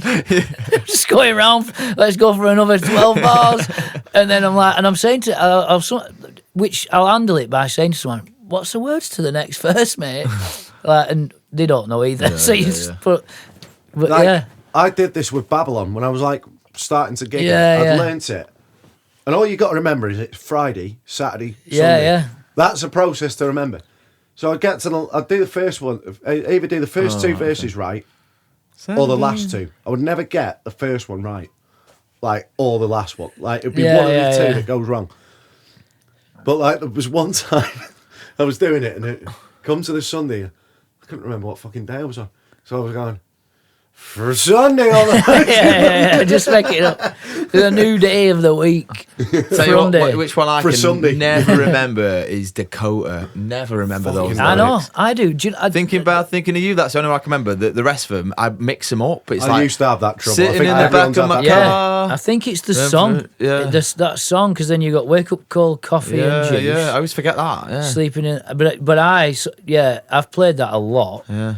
And I've probably I've mixed the verses up at times, different, or half of one verse and so it's and not half just me, other. then? No, it's a funny song. That I have to have the lyrics up for that because I just can't remember it. And it's a great song. I like playing that live as well. Yeah, you know, when you break into that I don't. Yeah, That's a really. Yeah. It's a good one to get going. That sometimes I drop I sometimes drop the like kick pedal for that bit. And just have the acoustic just guitar. have the Like it's fucking great to do that with like. I hate doing the song now because I've done it for 20 years. Yeah, you're right. But there's some crowds it just works for, and when it works, it's all like, it's great. Okay, I've got a good segue. The number one thing that would be on your music Christmas list, and it might be unrealistic, it might not be an item, it might just be something to happen to you in 20. Obviously, we all want to play Wembley, don't we? But try and keep it more, I guess, realistic for everyone. But one thing that you want next year that you got your sights set on, and it could be your Christmas present. I think I'd like to, in a dream world, and I'd like to release like an EP of original music that's more what I want to do now. I've learnt a bit over the last few years. That get sort of recognised, and then go and do like a mini tour in some average size venues, up and down country, really full on experience that, come away with a little bit of cash from it. Yeah. Not, and just say, to me, I'd be quite happy to say, do you know what? Yeah, fucking hell. That were good. Do you think that's what's going to happen with the band then? Is that what you think? I don't with the know. Tour, or just a tour? I've no idea. Yeah. I've no idea. But that just on a personal for me, I'd be that next year do that, and then obviously year after go LA, get signed. Yeah, well, get a massive mansion. Nashville, isn't it? Yeah. Obviously got to go Nashville where I'd move there. I'd get some cowboy boots. I'd move there for your authenticity. Yeah, I'd do that. Write a country song just for the sheer fuck of it. Yeah. I'd start talking in an American accent. Yeah. Buy a fucking. But I'd end up at top of Station Road, Bamber Bridge, with a fucking donkey. You know what I mean? And a Luke B bucket hat. Giving it. That isn't a nice picture. I've made it. Is that what you want for Christmas, really? A Luke B bucket hat? Yeah. One of them, there's one left in stock. Yeah, no, not a fuck it out, a bucket hat. I've tried to flog that for 2 years. So, what was the question? What was that? I fucking asked. So you drink like Christmas. What's your musical Christmas? I might not have aimed high enough. Easy for me. I was easy just for trying me. to be like, I want to get out a couple of times gigging my own music, but in a bit of a band. So we've got one sorted with you next year, a 5-piece. So that'll be exciting. I've never had the experience of in a band setting where you do the song justice. Yeah. Actually performing your own music. So even if it's a couple of times, and I just feel like you get people that listen to your music, but if they've not got anywhere to come and watch it, then So I'm looking forward to that next year. A couple of gigs. Where it's my own music and see how that goes and see if I enjoy it, and because that would be a completely different experience for me. Where people are there, not necessarily that they're there to listen to your music, but they know what they're getting at least in an original music venue. So I think, and obviously you've had experience of that before, so you know what it's like, but I don't necessarily. So I'm looking forward to like we're talking about new challenges and keeping it spicy or whatever. That's what I'm looking forward to next year. That's on my Christmas list. Yeah, I'd probably say, like, to get back gigging with the Fine By, and like have like one gig that's like packed out and we got the vibe of the crowd. Yeah, that'd just have that. Appreciate like a big. I mean, I could have gone for some music gear, but there's too many things on the list to pick fucking one, to be honest with you. So, if there was one piece of music gear, what would it be? The Strymon Mobius, mate. Strymon Mobius. It would fucking help me. It would help you as well, that one. Yeah. I don't actually know what I would ask for music gear at the minute. I'd have one of them, or like a fucking loop switcher. So like you can program which pedals come on at certain times. Fucking wicked, that. I tell you, a shout out to a guy. Have you? Do you know a guy, Steve Walton? Gigs. His name rings a bell. Gigs locally. Does a lot of like the Hunters in Preston, and he goes a bit further afield. But when you mention looping, he's got like a good looping setup. But his skills. Oh no, I'm not talking about loop pedals as such. No, I know, but where you can program stuff that. Yeah. But he will turn up live, and you will feel like you're listening to a full band, and he's doing it all, and he's playing all the parts, and he's doing all sorts of mad stuff, and the talent. Yeah. When you watch him, when you see a when you actually sit and watch him doing it, you're like, that's just insane. And his guitar playing is just incredible, which always helps. Always think, if you're really good at looping and you're doing it consistently, your timing to a click track must be fucking impeccable. Yeah, it must because there's no way you can get it that tight that many times and not play to a click. Yeah, I do a bit of looping here and there, but I have done. It's difficult. I've done it. It's different doing it at home. It's quite easy.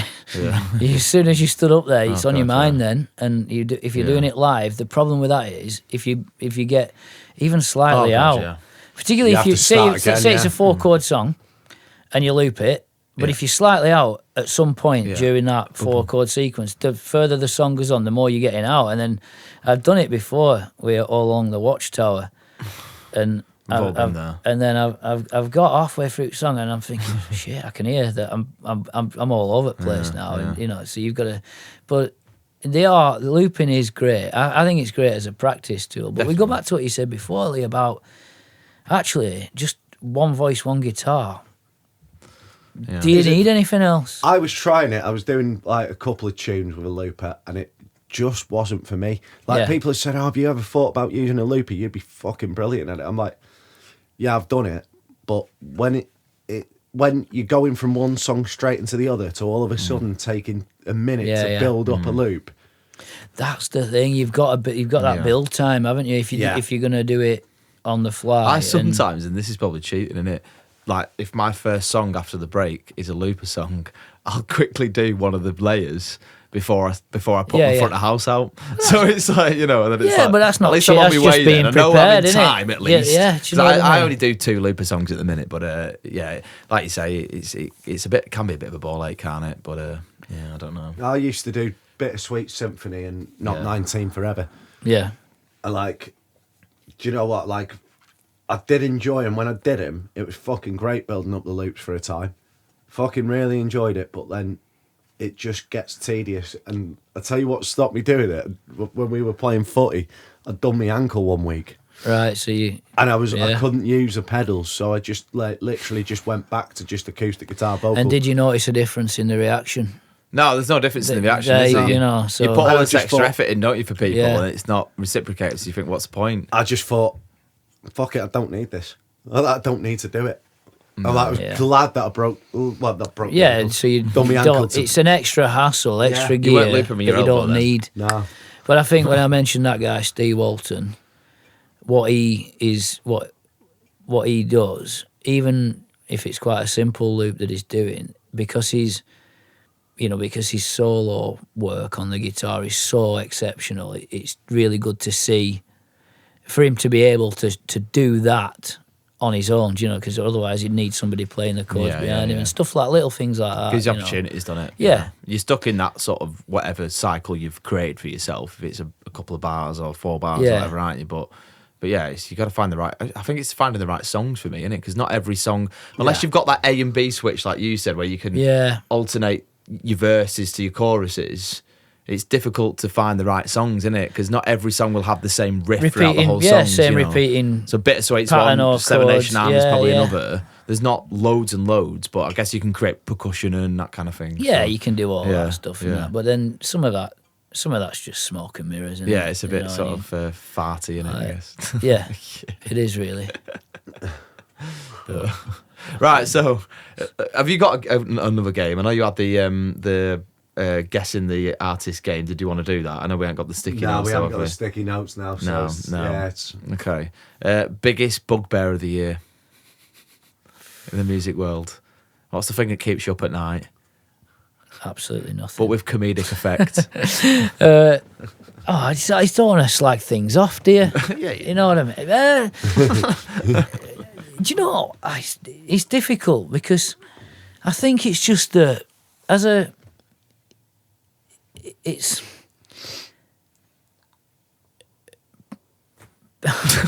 Go on, he's got one. He doesn't want to say it. It's not that. It's fucking people. Yeah. You know what I mean? Yeah, I agree with fucking, that. sometimes I just think you're fucking idiots. Like, music is brilliant to me. It makes the world. It's your memories. It's your fucking your life. Creates moments, brings people together. It's it's amazing. Yet people, when you involved in it and you're trying to do something with it, or you're even going out playing it, you just think, what do you fucking listen to? What do you actually listen to in car? Just the radio? Do you ever actually like seek out something that means anything to you? And that's why don't people find something that means something to them musically, or like listen to fucking, I don't know, like, get in car, what you hear same. Well, you put Capital Radio on it. Same songs on rotation. There's so much music out there, and you've got that guy. 15 different Ordinary. Fuck off Yeah. with your Ordinary. I've had it. I must have heard it. Yeah, you're 70 right. It times. is fucking Ordinary. Yeah, do you know what I mean? Like constant, and then that What is other that guy, station? Is it Heart or Miles Capital? Smith. Yeah. Miles Smith's great. I'm not slagging these people, but it's like I'm sure even they are sick of hearing their songs. Yeah. Like it's just. But I've There's had some not- of them Miles Smith ones in. Cause I know, it's like, which is a whatever it disgrace, isn't it? like to you. I know, it is. I don't know how you sleep at. I know. That's what keeps you awake at night. No, I'll tell you what keeps me awake at night. I'll tell you what it is, right. That's what you added that to your fucking set list. Well, I'm gonna add to that, right? Let's imagine I put my heart and soul into a Miles Smith song that I don't particularly like. Yeah. I sing it, And get no somebody goes, reaction, "That was shit." and then I play it on the speaker after 10 minutes later, and everyone's up fucking dancing to the Singing same fucking song that I've sat there and learned all week, and I'm like, fucking hell, what's that all about? Did it not sound anything like the record or anything? They're just completely. You get what I mean? I get exactly what you mean. Bugbear is a requesters for me. Yeah. They're like some that are really respectful and go, Yeah. I'm sorry, I can't play it. So I've had to start putting a disclaimer out. Look, if someone requests a song, look, I will play requests, but if I can't play it on guitar, it's not fucking happening. Yeah. And then you get people like, I'll sing it for you. I'm like, that's not the problem, love. Yeah. It's like saying to a plumber, I'll fucking hold the toilet when he hasn't got the tools to fucking plumb the toilet in. Yeah. But when you say about people, imagine waking up in the morning and going, yeah, do you know what? I'm going to go to pub. I reckon I'd do that song all right, me. Well, that's like getting into a ring with Anthony Joshua. Yeah, do you know people, what? I reckon I'd fucking nail They him. look at sometimes you're playing and you can think this fucker thinks he can do a better job or she can do a better That's job. insanity. And then they go Yeah. as well. They literally go to you. Oh, can you play this song? I can't play that one. You fucking can. Yeah, I know. Hang on, What, you how don't the know fuck that do one? you It's know? like, I know the song, but I don't know how to play it. You know, I know the song, but I don't play it because it's wanky. I have done it. Yeah. I've seen that done. I've seen that done. Like there's a guy that plays regularly at Fatbird, and he literally turned around and went, "No, I'm not fucking playing that. It sounds like I'm playing someone's fucking bar mitzvah. I'm not fucking playing that. It's shit." That's the thing. People don't have any awareness of, like, you know, or what the mood of the room is. It's like, can you do this song that? It's like you listen to the song and it's in fucking 60 beats a minute, and it's like that's not going to work, mate, is it? Let's be honest. It's difficult. I mean, I say over the mic normally, if you've got any requests, let me know. If I know them, I will play them. If I don't know them, I won't, because I'll look stupid. Yeah. Because you can't just play a song that you don't know. You probably won't do it justice. You got to have let's at be least honest, had a run through, like, you know what I mean? Yeah. Like there's certain ones like I can blag, Yeah. and if I can blag it, I literally just say to him, "Listen, if this goes wrong, it's on you." Yeah, I'll do it. I don't Yeah. know it. I don't normally play it. I'll have a go at it. You know, you can get away with something, but I just think people, like, if you're gonna request a song, fine, you want that song playing, just fucking accept it if I can't do it. Yeah. And like, stop asking for it. Once you've asked for it, stop fucking asking for it. I had a guy last night, literally, I was like, I'll play the Cortinas second set, mate. 3 songs later, Cortinas! Cortinas! Yeah. It's done that one. Fuck off. I know. and It's mad, isn't it? Yeah. But maybe you've That's- just got to relax in the chaos. But maybe. it sounds bad saying people, doesn't it? Because I suppose you could argue people. It's a minority, innit? It is a Well, it's minority. majority, isn't it? Well, the majority probably appreciate what you're doing. Yeah. It's not like they do, don't they? Probably, and think have a bit of respect for you. And you've It's got a minority of almost the majority, because the majority are what you have your grievances with. It's like society, mainly, you know. But yeah, the music in general, there's so many, like, you know, I'll sit and listen to music that I think nobody even knows about this band, like, but everybody knows that same shit that's played. Yeah. That's people like maybe it's TV, reality, you know, it's all that in it that promotes certain things. There's a new One Direction on its way apparently on Two Lads from Netflix, Chorley as well. Yeah, I believe so. And great for them. I don't, you know, for the opportunity to do it and stuff. But again, is that really what the people want? Not, I don't know. Another we'll One see, Direction. Won't we? Be quite We interesting. probably will, won't they? But they're not really given much choice on anything else. No, exactly. There's industry's nobody dictating else itself, lets isn't it? anybody else through, does it? There's no promotion of anything. It's a closed club, innit? Yeah, absolutely. Yeah. But yeah, I don't know. But then you sound. That's not a very Christmassy way to. No, let's to sort finish of- Right, let's on a talk lighter about note. plans for Christmas then. How do you switch off over Christmas? I guess is a good one from a music perspective, but also just what we're doing generally, you know, to wrap up, I guess. I think I will have some time. I'm having, unusually for somebody who would be, I could be very busy, but I've made a conscious decision this year to not be, because I've got children. I'm like acutely aware of the magic of Christmas. Yeah. The older they get, dissipates, doesn't it? And I just thought this year, because of their ages, I wanted to be around a little bit more at Christmas time. So I'm going to really be at home, listening to music, playing a bit, writing a bit, but just be away from it all a little bit. You know what I mean? Yeah. Yeah, well, I finished my last gig before Christmas next Saturday, and then I'm having a couple of days off and going down with my mum and dad's. So I'm not taking a guitar with me like I ordinarily would. No, I'm going to just completely switch off. You'll miss it's it. only going to be for 3 days. I know. It's only going to be for 3 days. And I genuinely tell you now, if I'm drinking and eating all day, I won't miss it. No, I mean, And then I'll get to sometimes the point where I'm just going to go, right, it comes back, and on the day I'll be like, right, I'm actually looking forward to these next 3 gigs. But after that, I'm like, do you know what? Okay, I just want a bit of time away from it. does you good to have a bit of a breakaway. Yeah, I think that's I mean, common, it's innit? difficult when you need the money and stuff, but it is also good. Yeah. Mentally, it's good to have to step away from it. I think definitely. you know, because 100%. it's a lot tougher than people think. Standing up there and just fucking bearing your soul to people. Knackering, who innit? say, Do you come off "Hey, it?" mate, can you do any fucking Yeah. dance anthem?" No, I'm one guy with an acoustic guitar. Yeah. I'm not really going to do any dance anthems for you. I know get some knackered. people It's do, fucking like knackering, some innit? acoustic guitarists do like dance Well, anthems. it's the mute strum, innit? but I don't fucking like them. No.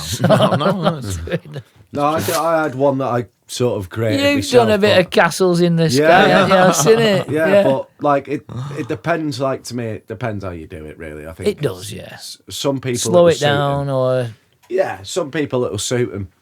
And like this is what I've tried to work out with a kick pedal. Sometimes when not to use it as well, 'cause it's Yeah, so yeah. fucking important. It doesn't fuck your Less is strumming up, more but it makes you be a little sometimes. bit more limited with what you do Yeah. with your playing. I think sometimes when you're playing the kick on every beat, especially, it can simplify your strumming a bit. Yeah. I find, but just I think Christmas is just a good time to switch off in it and just fucking maybe listen to music a bit more, like you were saying. It's like Yeah. just Are you Find taking some time new- off in January again? Or? yeah, and not. Yeah, Not I am. I've got a gig on the 10th of January for a friend, which I wouldn't typically do, but you kind of have to, don't you? We're going fucking Lapland in January. yeah. Yeah. Jess has never been, my wife. So, So you're going like what? Just just bit of dog sledding sleighing and- and all that. yeah, innit? So be a bit of time off. good class, a bit of time, bit of travel, bit of I think it's good to switch off. Find some new Yeah. Find some new bands, some new music. Learn something new on guitar without the pressure of having to gig it. Yeah. Do you know what I mean? That's a And big thing. That I've got a good one here now to finish off. One resolution from last year that you've stuck to this year. Mine, I'll give you mine. I'll give you mine. I actually listen to more unsigned bands. Right, And like okay. lower level bands that Yeah. I wouldn't, maybe like I would have done sporadically, but I've actually listened to a bit more of a variety of music than I would have done. Fucking hell, man. I don't make resolutions because I've got no willpower. And I never stick to them. I don't think I made any. I think, no. I didn't make any. I'm trying to think of something stupid to say that I made up. I didn't make it. Mine's always about consistency of routine, and then that's fucked by, you know, yeah, whatever your about next second of breakdown Jan. is, you know. It's like, well, yeah. I don't Try know. not to fucking have a nervous breakdown. In a car I had it park. where I was going to practice more, and I got this. I was learning to, because I've always played rhythm guitar in Flash Flood. Yeah. I was practicing the solo to last night, and there's just one bit that I couldn't get. And at one point, I ended up, luckily it was on the bed, so it was on a soft mattress. I went, fuck this, and threw the guitar down, and like, just stepped away for 24 hours, come back to it, nailed it the next day. Yeah, you do. Fucking You can fuming. get too into it. You got to put it down. Put the guitar down and come back later on. But yeah, I'd probably, if I was to make any, I think it'd be just to. Actually, it sounds a bit. It is Christmas, so I'll say it. But You're giving out a lot of Christmas gifts this year, Luke. Thanks for just do what makes me happy. Yeah. I think but honestly, I know we're not all going to start hugging each other and stuff and all that. We'll get You can have a hug if you want, Lee. We'll go out. We'll all take our shirts off and hug each other. It's getting weird. But what I think. I'm still on about this. What were I gonna say? I fucking forgot. But when I said being around music, playing gigs, writing songs, all that, you forget sometimes. Just do what makes you happy. Yeah. Write the song that you want to write. Do the gig you want to do. Do more of that, because you know it's fucking. What's point in any of it if you're miserable? Yeah. And I think if we're honest with ourselves, there will have been times over the last few years when at some point every one of us will have felt pretty fucking miserable. Yeah. With it all. Yeah. Because you're forcing all this different stuff. And that's not like there'll be plenty of them in 2026 as well. Because Well, there will. we're all just But try. I'm going to try to remember that and just. No, actually, if I don't feel like that, if it's not the direction I want, if that's not the place I particularly want to play, then You don't have to fucking don't go have back. to do any of it. That's Do That's you? what I mean about You know? adding value. Yeah. Adding value, I think that's where I've gone this year. Like, I think I always get to that point where I'm fucking knackered. I know I've got a week off coming up. Like, before last weekend, I went into holiday mode in the last week. I was like, fuck me with this holiday, just come around, I've had enough. Like, it just got to the Sunday gig and I was like, fuck Yeah, and you don't want to. And do you know what? There was two make people at that Sunday gig. I couldn't have been more made up. Yeah, I was sometimes. finishing on that one. I was like, I can go an hour and a half straight through and fuck off. Yeah. I do that. If it's quiet, I won't have a break. Bang straight through. Yeah. Out. I always feel I think like I'm booked for 2 venues hours. tend to so it's prefer like, that. But I think if it's a late on in the evening yeah. and it's quiet, I think they're quite happy for you to. Well, I'll always ask. You know. Yeah. Well, on that note, I guess we're just touching 2 hours now, so I think that's a good time to break it off. Have we got anything to add? Merry Christmas and a Happy New Year. Go on, mate. Yeah, just say Merry Christmas. I hope you. You don't sound very merry. Merry fucking Christmas. Merry Christmas. I Has hope this you been get... an uplifting episode, or is Merry it been... Christmas. Stream my fucking songs. come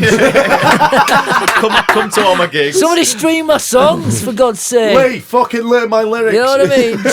Lee, listen to the songs. Jesus. You might want to thank the algorithm as well. Cheers, algorithm. Merry Christmas to the algorithm. Gratitude out now, please help. Yeah. God's no help, bud. Is it? You know what I mean? We'll all be replaced in 5 years' time by AI songwriters anyway. We probably will. Who gives a shit? Yeah. Let's Who gives enjoy a it shit? while it lasts. Yeah. And on that note, Merry Christmas. Merry Christmas. Merry and a Happy Christmas. New Year. Yeah. And thank you to Goldie as well, because he stepped in last minute for us. Thanks, Goldie. Thank you to Thanks, Hammy, Goldie. who's been helping us out most of the time this year. Yeah. Jason stepped in. Yeah. I thought you said Jason Statham then. I thought that he's an actor. He's got fuck all to do. else? All we the have? guests. All the guests. But that yeah, come all on. the guests that have come on this We year had, as well. we had your mum. Your mum did. Your mum did some. Your That mum wasn't a guest. slap. That was his mum edited for us. Oh, your mum edited. What episode was that? Oh, I thought you said my mum were a guest. Oh, it was just when it was just us two, that one. Oh, okay, yeah. Yeah, so But, we've had multiple editors, so thank you to all our editors, all our guests. And that's another New Year's resolution, is I need to get more consistent with putting these episodes out, I think. You've had a few people I know, like Charlotte Day, friend of mine, she's been on, and I'm We've looking got forward Nick to from seeing 3507 that. to come Nick out. from 3507. We've got Millicent as well, which Your I think, episodes Millicent? are Yeah, in I know editing, Millicent. so they are please, going to come out, but it's life gets in the way, doesn't it? And please And be now it's patient. Christmas, so now it's fuck Christmas, it. so you can Yeah. fuck off. You can Yeah. watch your episode. You can watch your episode Fuck next year. off, yeah. Something to look forward to next year, that, innit? Exactly, mate. But Lee, you're always a pleasure to have on. Thanks we'll have for you on having next me. year as well, just because we like to keep up with today and all that. When we want another rant, we'll get you on. Yeah, thanks. You're perfect. Yeah. Right, Merry You can Christmas, blame guys. it on me. See you in a bit. All right. Sound. Cheers, fellas.